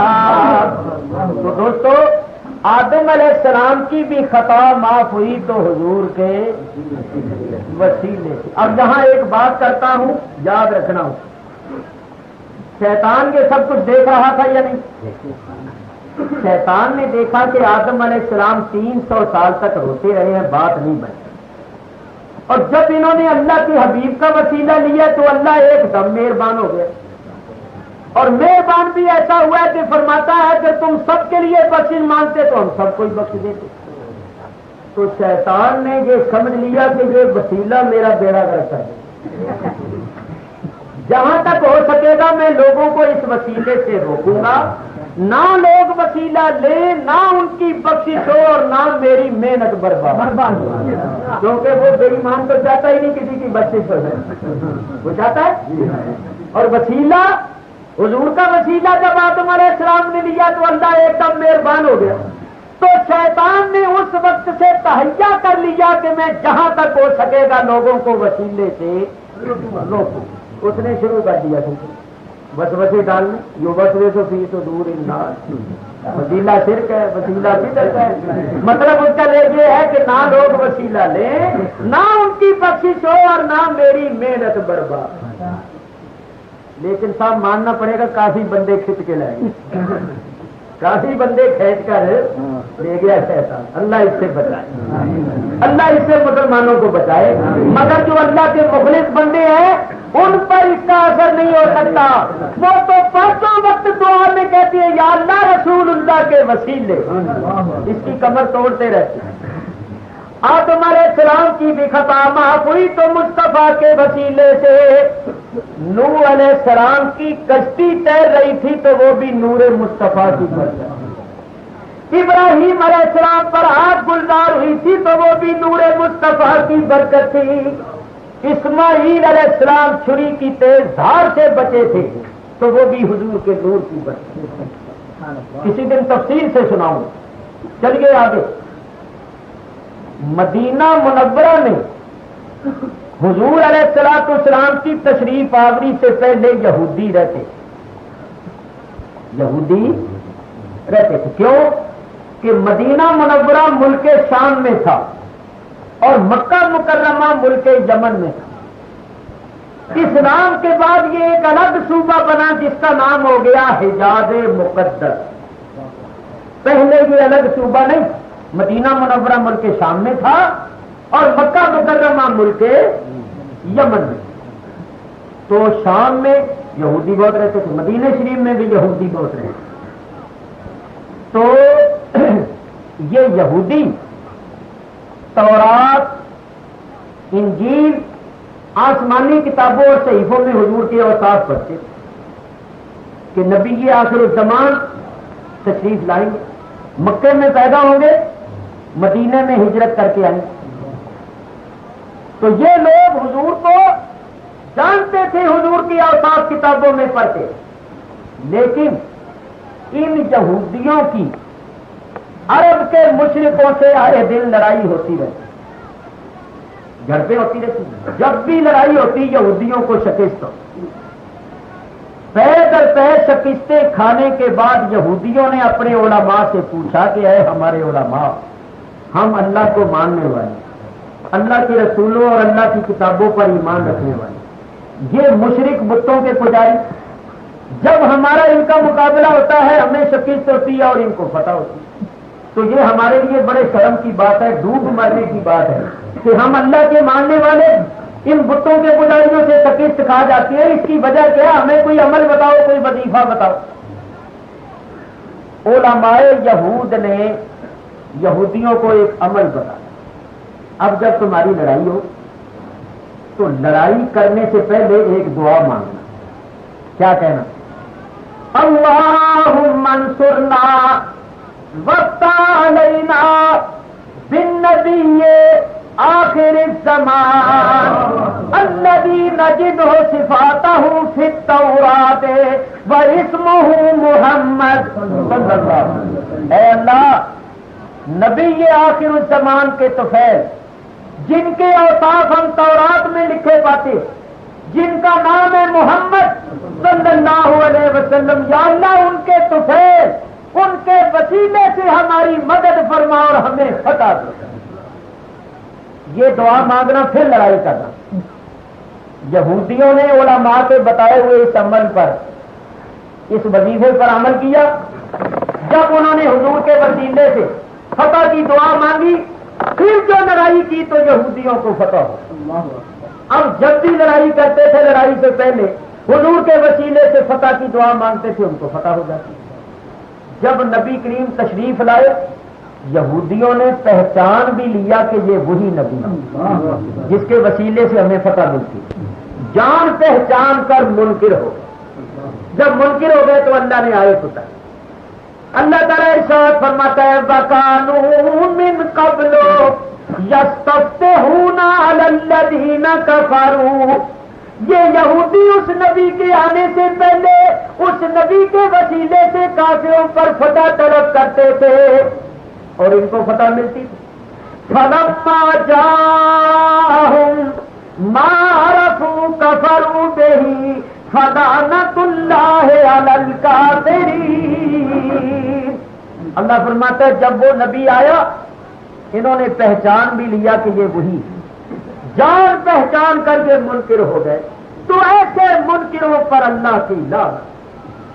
معلوم ہوا حضور کی تشریف آوری سے پہلے بھی لوگ آپ کے وسیلے سے فتح طلب کرتے تھے، دعائیں مانگتے تھے تو ان کی دعائیں مقبول ہوتی تھی، ان کو فتح ملتی تھی اور ان کی مرادیں پوری ہوتی. اب سنیے حضور تشریف لے آئے. جب حضور تشریف لے آئے، حضور نے خود حکم دیا کہ اللہ سے مانگو تو میرے وسیلے سے. حضور نے خود فرمایا. کہاں آتی ہے حدیث؟ نوٹ کرو جس کا دل چاہے. میں ذمہ داری سے اعلان کر رہا ہوں، اگر کوئی شخص میرے کسی حوالے کو غلط ثابت کر دے تو جو چاہو مجھے سزا دو، اور اگر صحیح ہو تو مجھے کوئی حاجت درپیش آئے، میں اس دعا کو مانگا کروں تو اللہ میری اس حاجت کو پورا کر دیا۔ نبی کریم نے فرمایا پہلے اچھی طرح وضو کرو، 2 رکعت نماز پڑھ، نماز کے بعد یہ دعا مانگو۔ یہ نبی کریم نے خود دعا سکھائی، اللہم انی اسألک واتوجہ الیک بمحمد النبی الرحمت یا محمد یا رسول اللہ انی قد توجہت بک الی ربی فی حاجتی ہذہ لتقضی لی اللہم فشفعہ فیہ۔ یہ حضور نے اس کو دعا تعلیم۔ ترمذی شریف، نسائی شریف، ابن ماجہ شریف، یہ تینوں سیاہ ستہ کی کتابیں ان کے اندر حدیث موجود۔ اب اس کا ترجمہ سن، اللہم انی اسألک، اے اللہ بے شک میں تجھ سے سوال کرتا ہوں، واتوجہ الیک، اور تیری طرف توجہ کرتا ہوں، بمحمد النبی الرحمت، حضرت محمد صلی اللہ علیہ وسلم کے وسیلے سے جو رحمت والے نبی۔ پھر اس کے بعد یا محمد یا رسول اللہ انی قد توجہت بک الی ربی فی حاجتی ہذہ لتقضی لی، یا رسول اللہ میں نے آپ کے وسیلے سے اپنی اس حاجت کو اللہ کی بارگاہ میں پیش کیا، آپ بھی میری سفارش کر دیجئے تاکہ میری یہ حاجت پوری ہو جائے۔ پھر اللہ کی بارگاہ میں عرض کیا گیا اللہم فشفعہ فیہ، اے اللہ میرے حق میں نبی کریم کی شفاعت قبول فرما۔ یہ دعا نبی کریم نے اس کو تعلیم دی۔ چنانچہ وہ صحابی جنہوں نے یہ پوچھا تھا نا، وہ نابینے تھے، اندھے تھے آنکھوں، انہوں نے جا کر اچھی طرح وضو کیا، 2 رکعت نماز پڑھی اور یہ دعا مانگی اور نیت یہ کر لی کہ یا اللہ میری حاجت تجھ سے یہ ہے کہ میری آنکھیں روشن کر۔ جب اس نے یہ دعا مانگی اللہ نے اس کی آنکھیں روشن کر دی۔ صحابہ کہتے ہیں وہ دوبارہ آیا تو ایسا معلوم ہوتا تھا جیسے پہلے کبھی اندھا تھا ہی نہیں۔ اس کے بعد پھر سارے صحابہ اس کو پڑھنے لگے، ان کی بھی مرادیں پوری ہوتی، تابعین نے پڑھا ان کی بھی مرادیں پوری ہوتی۔ آج علماء نے محدثین نے لکھا ہے جس کسی کو کوئی حاجت دیر پیش آئے وہ بھی ایسا ہی، اور الحمدللہ ہم نے کئی مرتبہ آزمایا۔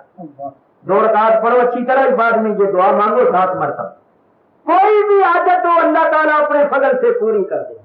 اب بولو، یہ نبی کریم نے خود تعلیم کی دعا کہ رب سے مانگو تو میرے وسیلے سے، اور اس میں ایک بات اور بھی ہے، کیا کہ پہلے تو میرے وسیلے سے اللہ کی بارگاہ میں اپنی درخواست پیش کر دو، پھر مجھے بھی پکارو، یا محمد کہہ کے مجھے پکارو۔ نو اگر حضور کو جا کر کے پکارنا شرک ہوتا تو حضور خود اس کی تعلیم دیتے؟ حضور شرک کی تعلیم دینے آئے تھے یا ایمان کی؟ تو فرمایا مجھے بھی یا کہہ کے پکارو، جب مجھے پکارو تو میں تمہاری طرف متوجہ ہوں گا، میں تمہاری سفارش کر دوں گا تو تمہاری حاجت پوری ہو جائے۔ تو حضور نے خود فرمایا کہ رب سے مانگو تو میرے وسیلے۔ اچھا اور سنو، نبی کریم نے بھی اللہ سے مانگا تو اپنے وسیلے سے مانگا اور اپنے سے پہلے انبیاء کے وسیلے سے مانگا۔ یہ بڑا پیارا واقعہ ہے، بڑا دردناک واقعہ ہے، غور سے۔ حضور کی چاچی حضرت علی کی والدہ، ابو طالب کی بیوی حضرت فاطمہ بنت اسد، سب کہو رضی اللہ تعالی عنہا، یہ حضرت علی کی والدہ، ان کا انتقال ہو گیا۔ جب ان کا انتقال ہوا، حضرت علی حضور کی خدمت میں روتے ہوئے، آنکھوں میں آنسو، عرض کیا یا رسول اللہ میری والدہ اور آپ کی چچی انتقال کر گئی۔ حضور کو بھی صدمہ ہوا، حضور کی آنکھوں سے بھی آنسو بہے۔ حضور نے اپنی قمیص مبارک دی، فرمایا کہ میری چچی کو غسل دے کر پہلے میری قمیص پہنانا، اس کے اوپر کفن پہنانا، میری اس قمیص کی برکت سے اللہ میری چچی کو جنت کے حلے پہنائے گا۔ حضور کی قمیص پہنائی گئی، اوپر کفن پہنایا، نبی کریم نماز جنازہ کے لیے تشریف لا، حضور نے خود نماز جنازہ پڑھائی، جنازے کے بعد حضور نے چارپائی کو کندھا دیا، کندھے پر جنازہ اٹھایا۔ جب قبرستان آ گئے تو قبرستان میں آ کر قبر کھدی ہوئی تھی، نبی کریم قبر میں اترے اور لیٹ گئے، پہلے خود قبر میں اترے اور لیٹ، باہر نکل کے فرمایا کہ قبر کو لمبائی چوڑائی میں زیادہ کر۔ صحابہ تھاوڑے بیلچے لے کر پھر انہوں نے کھود کھود کر چوڑائی میں بھی زیادہ کر دیا، لمبائی میں بھی زیادہ کر، مٹی نکال کے جب قبر صاف کی، نبی کریم دوبارہ اٹھے اور چت سیدھے لیٹ گئے، اور لیتے لیتے حضور نے دعا مانگی۔ کیا دعا مانگی؟ اللہم اغفر لأمی فاطمہ بنت اسد ووسع علیہا قبرہا بحق نبیک والانبیاء الذین من قبلی فإنک ارحم الراحمین۔ اللہم اغفر لأمی، اے اللہ میری ماں کو بخش۔ کون سی ماں؟ فاطمہ بنت اسد، فاطمہ بنت اسد، ووسع علیہا قبرہا، اس کی قبر کو اس پر کشادہ کر دے، بحق نبی کا، اپنے نبی کے صدقے، اپنے نبی کے طفیل۔ یہ بڑا پیارا کلمہ ہے، محبت کا کلمہ ہے، اہل محبت ہی سمجھ سکتے۔ کیا کہا؟ بحق نبی، مولا اس کے طفیل جو تیرا نبی ہے۔ جیسے اللہ فرماتا ہے نا فلا وربک، محبوب اس کی قسم جو تیرا رب ہے۔ اللہ یہ نہیں فرماتا مجھے اپنے رب ہونے کی قسم، اللہ فرماتا محبوب اس کی قسم جو تیرا رب ہے، اور محبوب کہتا ہے مولا اس کے طفیل جو تیرا نبی ہے۔ یہ پیار کا کلمہ ہے، جیسے کوئی اپنے عاشق سے کہتا ہے تجھے تیرے معشوق کی قسم، کوئی محب سے کہتا ہے تجھے تیرے محبوب کی قسم، حالانکہ وہ محبوب خود ہی ہوتا ہے، لیکن یہ ایک انداز ہے پیار کا۔ تو نبی کریم کہتے ہیں یا اللہ اپنے نبی کے طفیل والانبیاء الذین من قبلی، اور ان نبیوں کے طفیل جو مجھ سے پہلے ہوئے، فإنک ارحم الراحمین، بے شک تو سب سے زیادہ رحم کرنے والا۔ تو بولو بھائی حضور نے خود اپنے وسیلے سے دعا مانگی یا نہیں مانگی؟ اور ایک مسئلہ اور بھی حل ہو گیا، حضور نے اپنے سے پہلے انبیاء کے وسیلے سے بھی دعا مانگی۔ اور بولو حضور سے پہلے جو انبیاء ہوئے ہیں ان میں سوائے ایک دو کے باقی سب کا انتقال ہو گیا یا نہیں ہو گیا؟ تو ثابت ہوا کہ اللہ والے انتقال بھی کر چکے ہوں تو ان کے وسیلے سے دعا مانگنا نبی کریم کی سنت۔ جو انتقال کر چکے ہیں ان کے وسیلے سے حضور نے دعا مانگی۔ ثابت ہوا کہ اللہ والوں کا انتقال ہو جائے ان کے وسیلے سے بھی دعا مانگنا جائز ہے، اگر ناجائز ہوتا تو رسول اللہ کبھی دعا نہیں مانگتے۔ تو رسول اللہ نے خود اپنے وسیلے سے دعا۔ چلیے بھائی اب صحابہ کرام کو دیکھو، حضرت عمر فاروق رضی اللہ تعالیٰ عنہ کی خلافت کا زمانہ، مدینہ طیبہ میں قحط پڑ گیا۔ قحط کا مطلب کیا؟ بارش نہیں ہوتی، ایک عرصے تک بارش نہ ہوئی۔ حالت یہ ہو گئی کہ باہر جنگلوں میں بھیڑ بکریوں کے لیے اونٹوں کے لیے چارہ نہیں تھا، چارہ کیا کوئی سوکھا ہوا تنکا بھی نہیں ملتا تھا جس کو جانور کھا لے۔ جب ان کو کھانے کو نہ ملا تو ان کے دودھ بھی خشک ہو گئے، کمزور ہو گئے، پتلے دبلے ہو گئے۔ لوگ حضرت عمر کے پاس آئے کہ حضرت بارش نہیں ہوتی تو آپ دعا کیجیے، ہم کیا کریں؟ لو سنو، آپ صحیح بخاری کی حدیث، حضرت عمر فاروق کے پاس جب لوگ آئے تو امیر المومنین حضرت عمر فاروق رضی اللہ تعالیٰ عنہ نبی کریم علیہ الصلوۃ والسلام کے چاچا حضرت عباس کے دروازے پر گئے اور کہا اے رسول اللہ کے چاچا باہر نکلو، ہم تمہارے وسیلے سے اللہ سے بارش مانگنا چاہتے ہیں۔ حضرت عباس باہر نکلے، حضرت عمر نے ان کو ساتھ لے لیا۔ مدینہ طیبہ میں جہاں آج کل مصلی عیدیہ ہے، جہاں حضور عید کی نماز پڑھتے تھے، وہاں حضرت عمر نے حضرت عباس کو ایک طرف کھڑا کر دیا اور دعا مانگی۔ یہ صحیح بخاری میں دعا، کیا دعا مانگی؟ اللہم انا کنا نتوسل الیک بنبینا فتسقینا وَإِنَّا نَتَوَسَّلُ إِلَيْكَ بِعَمِّ نَبِيِّنَا فَاسْقِنَا۔ اے اللہ، اس سے پہلے ہم ہمیشہ اپنے نبی کریم علیہ الصلوۃ والسلام کے وسیلے اور واسطے سے تجھ سے مانگا کرتے، تو ہمیں سیراب کر دیا کرتا۔ اس وقت اے اللہ ہم تیری بارگاہ میں تیرے نبی کے چچا کا وسیلہ لائے، جن کے وسیلے سے تو بارش برسا دے اور قحط کی مصیبت دور کر۔ اس حدیث پاک کے دو حصے، پہلا حصہ یہ ہے کہ اے اللہ ہم ہمیشہ تجھ سے اپنے نبی کے وسیلے سے مانگتے ہیں۔ اتنے حصے سے پتا چلا کہ صحابہ ہمیشہ اللہ سے مانگتے تھے تو نبی پاک کے وسیلے، اور اب انہوں نے نبی کریم کے چچا کا وسیلہ پیش کیا۔ جب حضرت عمر نے کہا مولا جو تیرے نبی کے چاچا ہے، ہم ان کو وسیلہ بنا کر لائیں، ان کے وسیلے سے بارش برسا دے، تو پھر حضرت عباس نے ہاتھ اٹھا، انہوں نے ہاتھ اٹھا کر اور کمال کر، انہوں نے کہا اے اللہ یہ مجھ بوڑھے کو تیری بارگاہ میں وسیلہ بنا کر لائے ہیں، تو مولا تو مجھ کو نہ دیکھ، اس تعلق کو دیکھ جو مجھ کو تیرے نبی کے ساتھ۔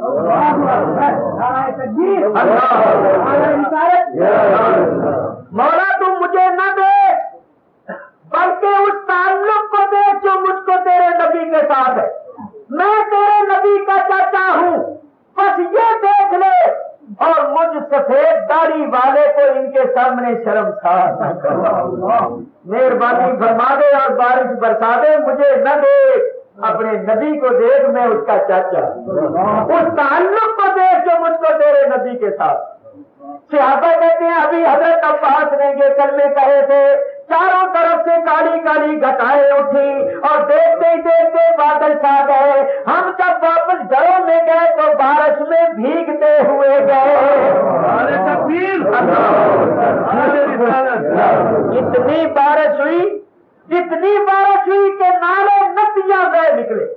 تو بولو بھائی، صحابہ کرام نے بھی شخصی وسیلہ لیا، حضرت عمر نے حضرت عباس کا وسیلہ لیا۔ جو کہتے پھرتے ہیں وسیلہ گر گئے، بولو ان کے فتوے سے کوئی مسلمان رہتا ہے؟ اللہ بھی فرماتے ہیں میری طرف وسیلہ تلاش کرو، رسول اللہ بھی فرماتے ہیں میرے وسیلے سے مانگو، صحابہ بھی مانگتے تھے تو وسیلے سے۔ الحمدللہ ہمارا بھی وہی طریقہ اور عقیدہ ہے، ہم بھی اللہ سے مانگتے ہیں تو انبیاء و اولیاء کے وسیلے سے۔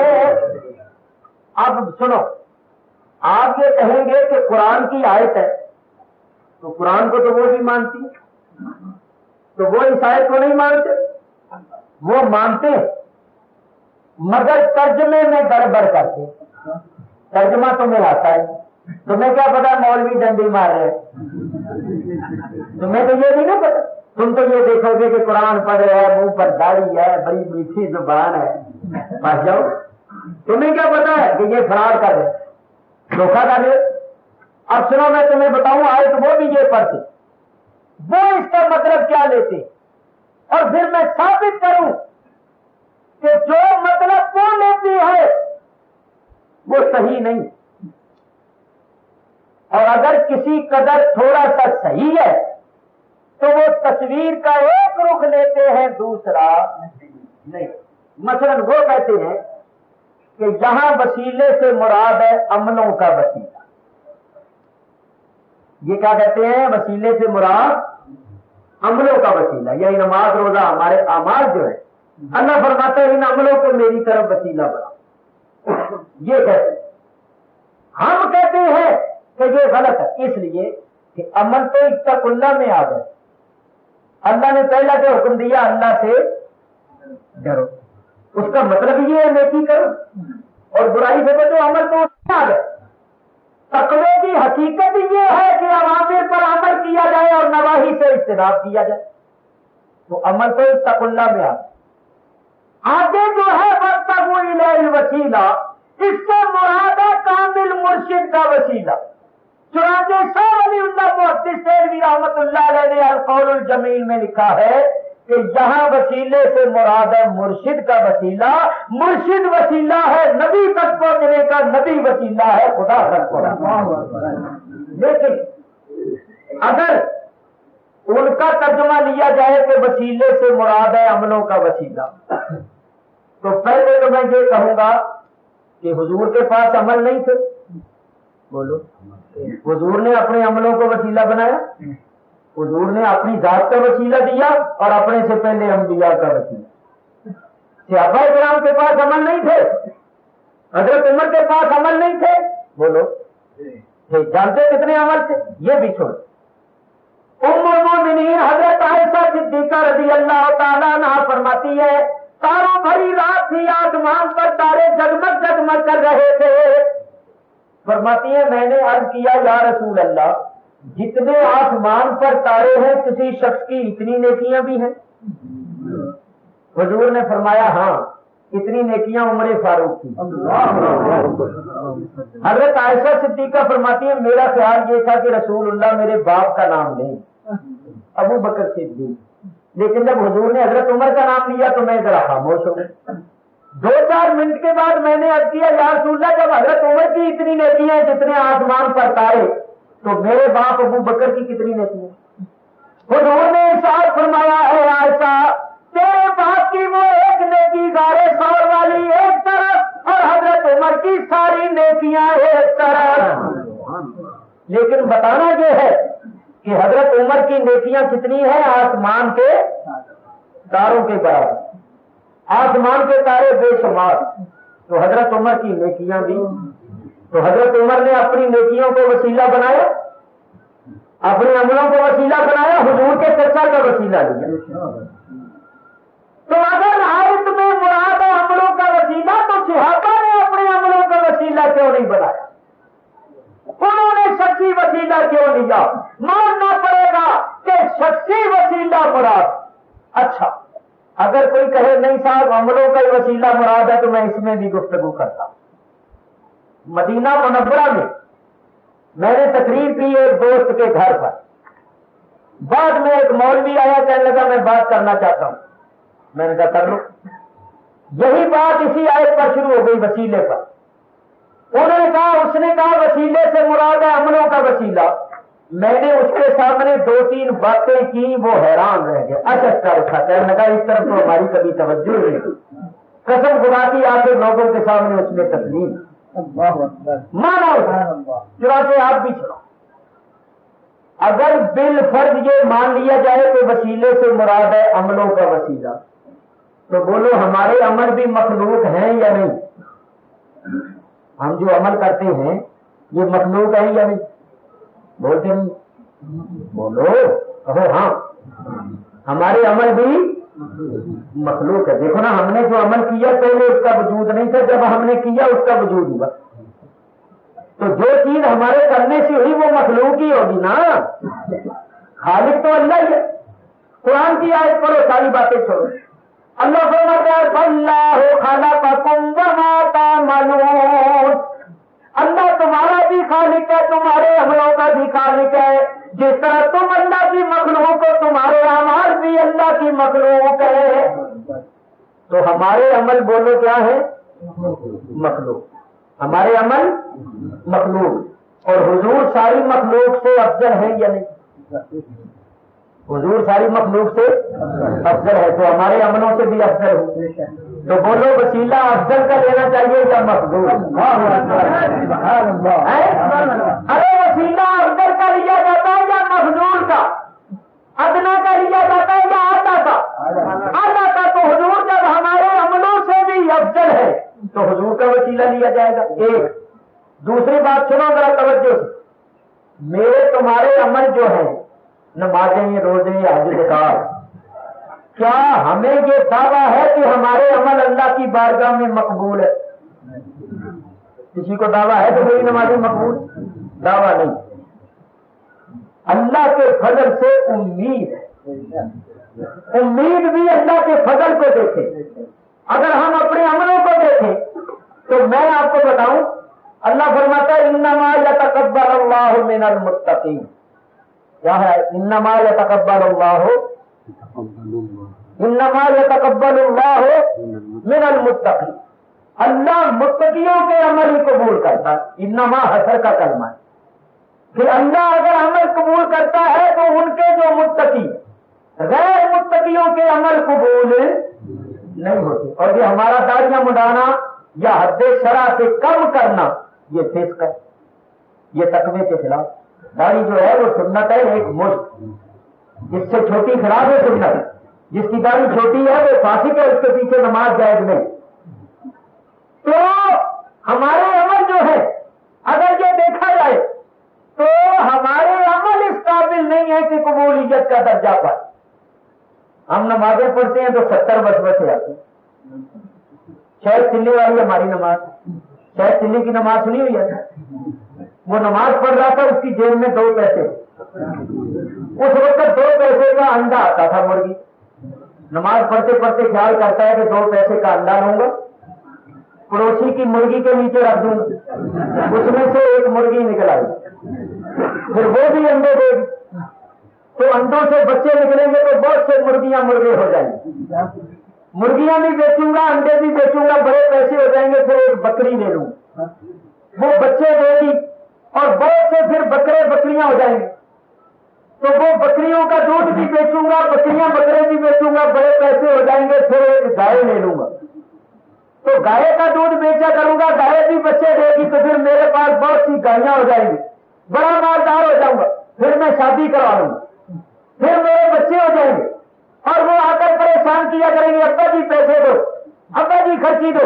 میں کہوں گا چلو کیا پریشان کر رکھا، تو نماز میں بھی اسی طرح کرنے لگا، چلو کیا کمر سے پریشان کر رکھا، جب نماز میں بھی اسی طرح لگا رہے بول دیں، تو کسی نے کہا ارے بھائی تیری تو نماز ٹوٹ گئی، اس نے کہا نماز سے ٹوٹی میرا سارا خاندان تو رہا ہی کچھ نہیں، دوسرے تو مجھے سوچ لی والی نماز پڑھتے پڑھتے سارا کچھ سوچ رہے، وہ تو یہی حالت نہیں ہمارا، جتنے ادھر ادھر کے بھولے ہوئے خیالات سب نماز میں بس۔ تو اگر ہم اپنی نمازوں کو دیکھیں، روزہ رکھا ہوا ہے غیر محرم عورت کو دیکھ رہے، جھوٹ بول رہے، تو اگر ہم اپنے روزے کو دیکھیں تو روزہ تو اس قابل نہیں کہ قبولیت کا درجہ پائے، لیکن اگر اس کے کرم کو دیکھیں، اس کے فضل کو دیکھیں تو امید ہو جاتی ہے کہ وہ رحیم و کریم اپنے فضل سے اگر ہماری ایسی عبادت بھی قبول کر لے تو اس کی رحمت سے بعید ہے۔ بصورت عملوں کے متعلق دعویٰ نہیں کہ وہ مقبول ہے، بلکہ امید۔ بولو بھی، عملوں کے متعلق کسی کا دعویٰ ہے؟ کیا ہے؟ امید۔ اور رسول اللہ کے مقبول ہونے کا دعویٰ ہے یا امید ہے؟ رسول اللہ کی بارگاہ میں مقبول ہے، اس بات کا دعویٰ ہے یا امید ہے؟ دعویٰ ہے، جو ذرا بھی شبہ کرے گا بے ایمان ہو جائے۔ دعویٰ ہے کہ رسول اللہ یقیناً اللہ کی بارگاہ میں مقبول، ان کو مقبول ہونے میں ذرا بھی شبہ نہیں۔ تو بولو وسیلہ کس کو پیش کرو گے؟ جو اللہ کی بارگاہ میں یقیناً مقبول ہے یا جس کے متعلق شبہ ہے؟ اس کو پیش کریں گے جو یقیناً مقبول ہے۔ اس کی مثال یوں پیش کرو، خدا نہ خواستہ کسی پر کوئی کیس بن جائے، مقدمہ بن جائے، جج مجسٹریٹ یہ کہے کہ تم صفائی کا کوئی گواہ لے آؤ، ہم تمہیں چھوڑ دیں، تو تمہارے پاس 2 گواہ ہو، ایک کے متعلق تو یقین ہو اور ایک کے متعلق شبہ ہو، بولو کس کو لے کر جاؤ؟ یقین والے۔ اور اگر جیل خانے کی آواز آنی ہے تو اس کو لے جاؤ جس پر شبہ ہے۔ تو بھائی جو لوگ کہتے ہیں ہم عملوں کا وسیلہ بنائیں گے، عملوں کے بارے میں کسی کا دعویٰ نہیں کہ وہ مقبول ہے، امید ہے، اگر عمل مقبول نہ ہوئے تو پھر کیا کرے گا؟ اگر عمل مقبول نہ ہوئے تو کدھر جائیں گے؟ اور ہم تو کہیں گے مولا ہمیں تو اپنے عملوں پر ناز نہیں، ناز ہے تو تیرے حبیب، تیرے حبیب کا دامن تھاما ہوا ہے، اور تیرا حبیب تیری بارگاہ میں یقیناً مقبول ہے، اللہ اس مقبول کی سفارش کو رد نہیں کرنا۔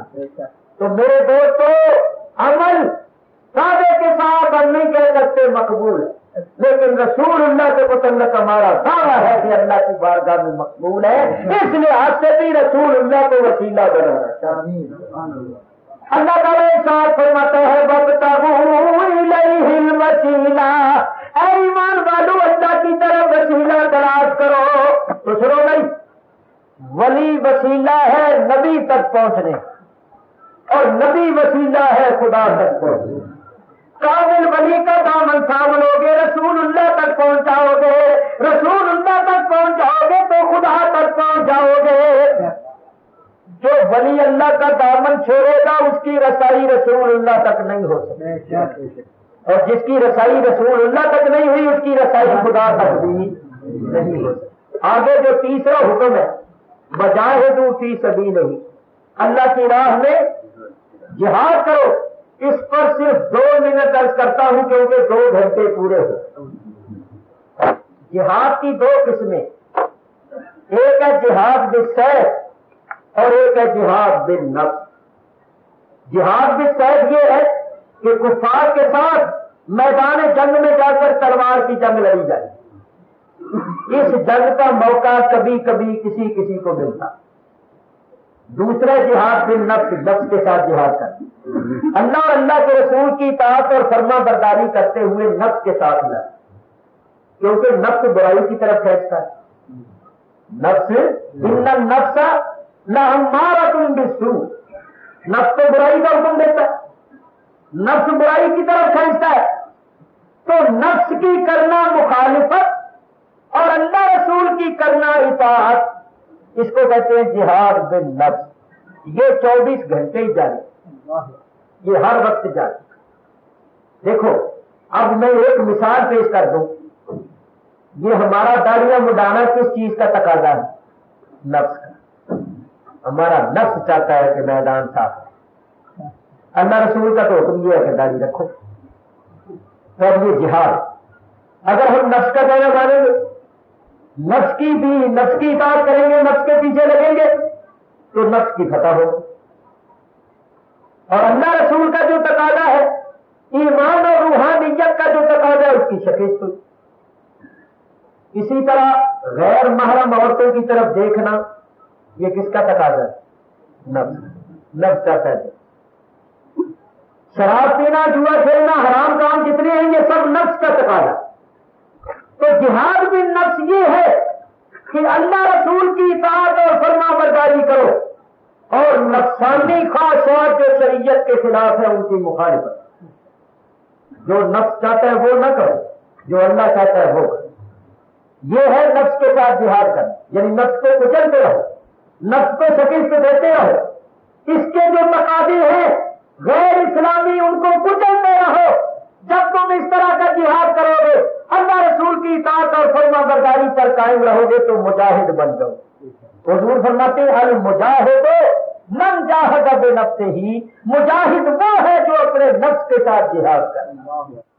تو مطلب یہ ہے کہ کامل پیر کے ساتھ تعلق پیدا کر کے پھر نفس کے ساتھ جہاد کرو، نفس کے ساتھ مجاہدہ کرو۔ یہ نہیں کہ رسمی طور پر پیر پکڑ لیا، نہیں، بلکہ پیر کی تعلیمات پر عمل کرو، نفس کے ساتھ جہاد کرو۔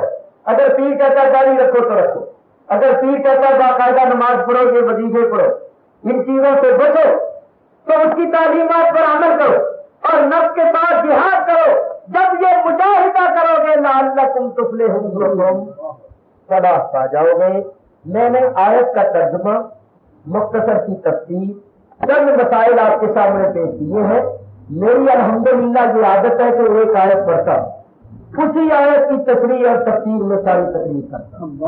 یہ نہیں کہ آیت پڑھی اور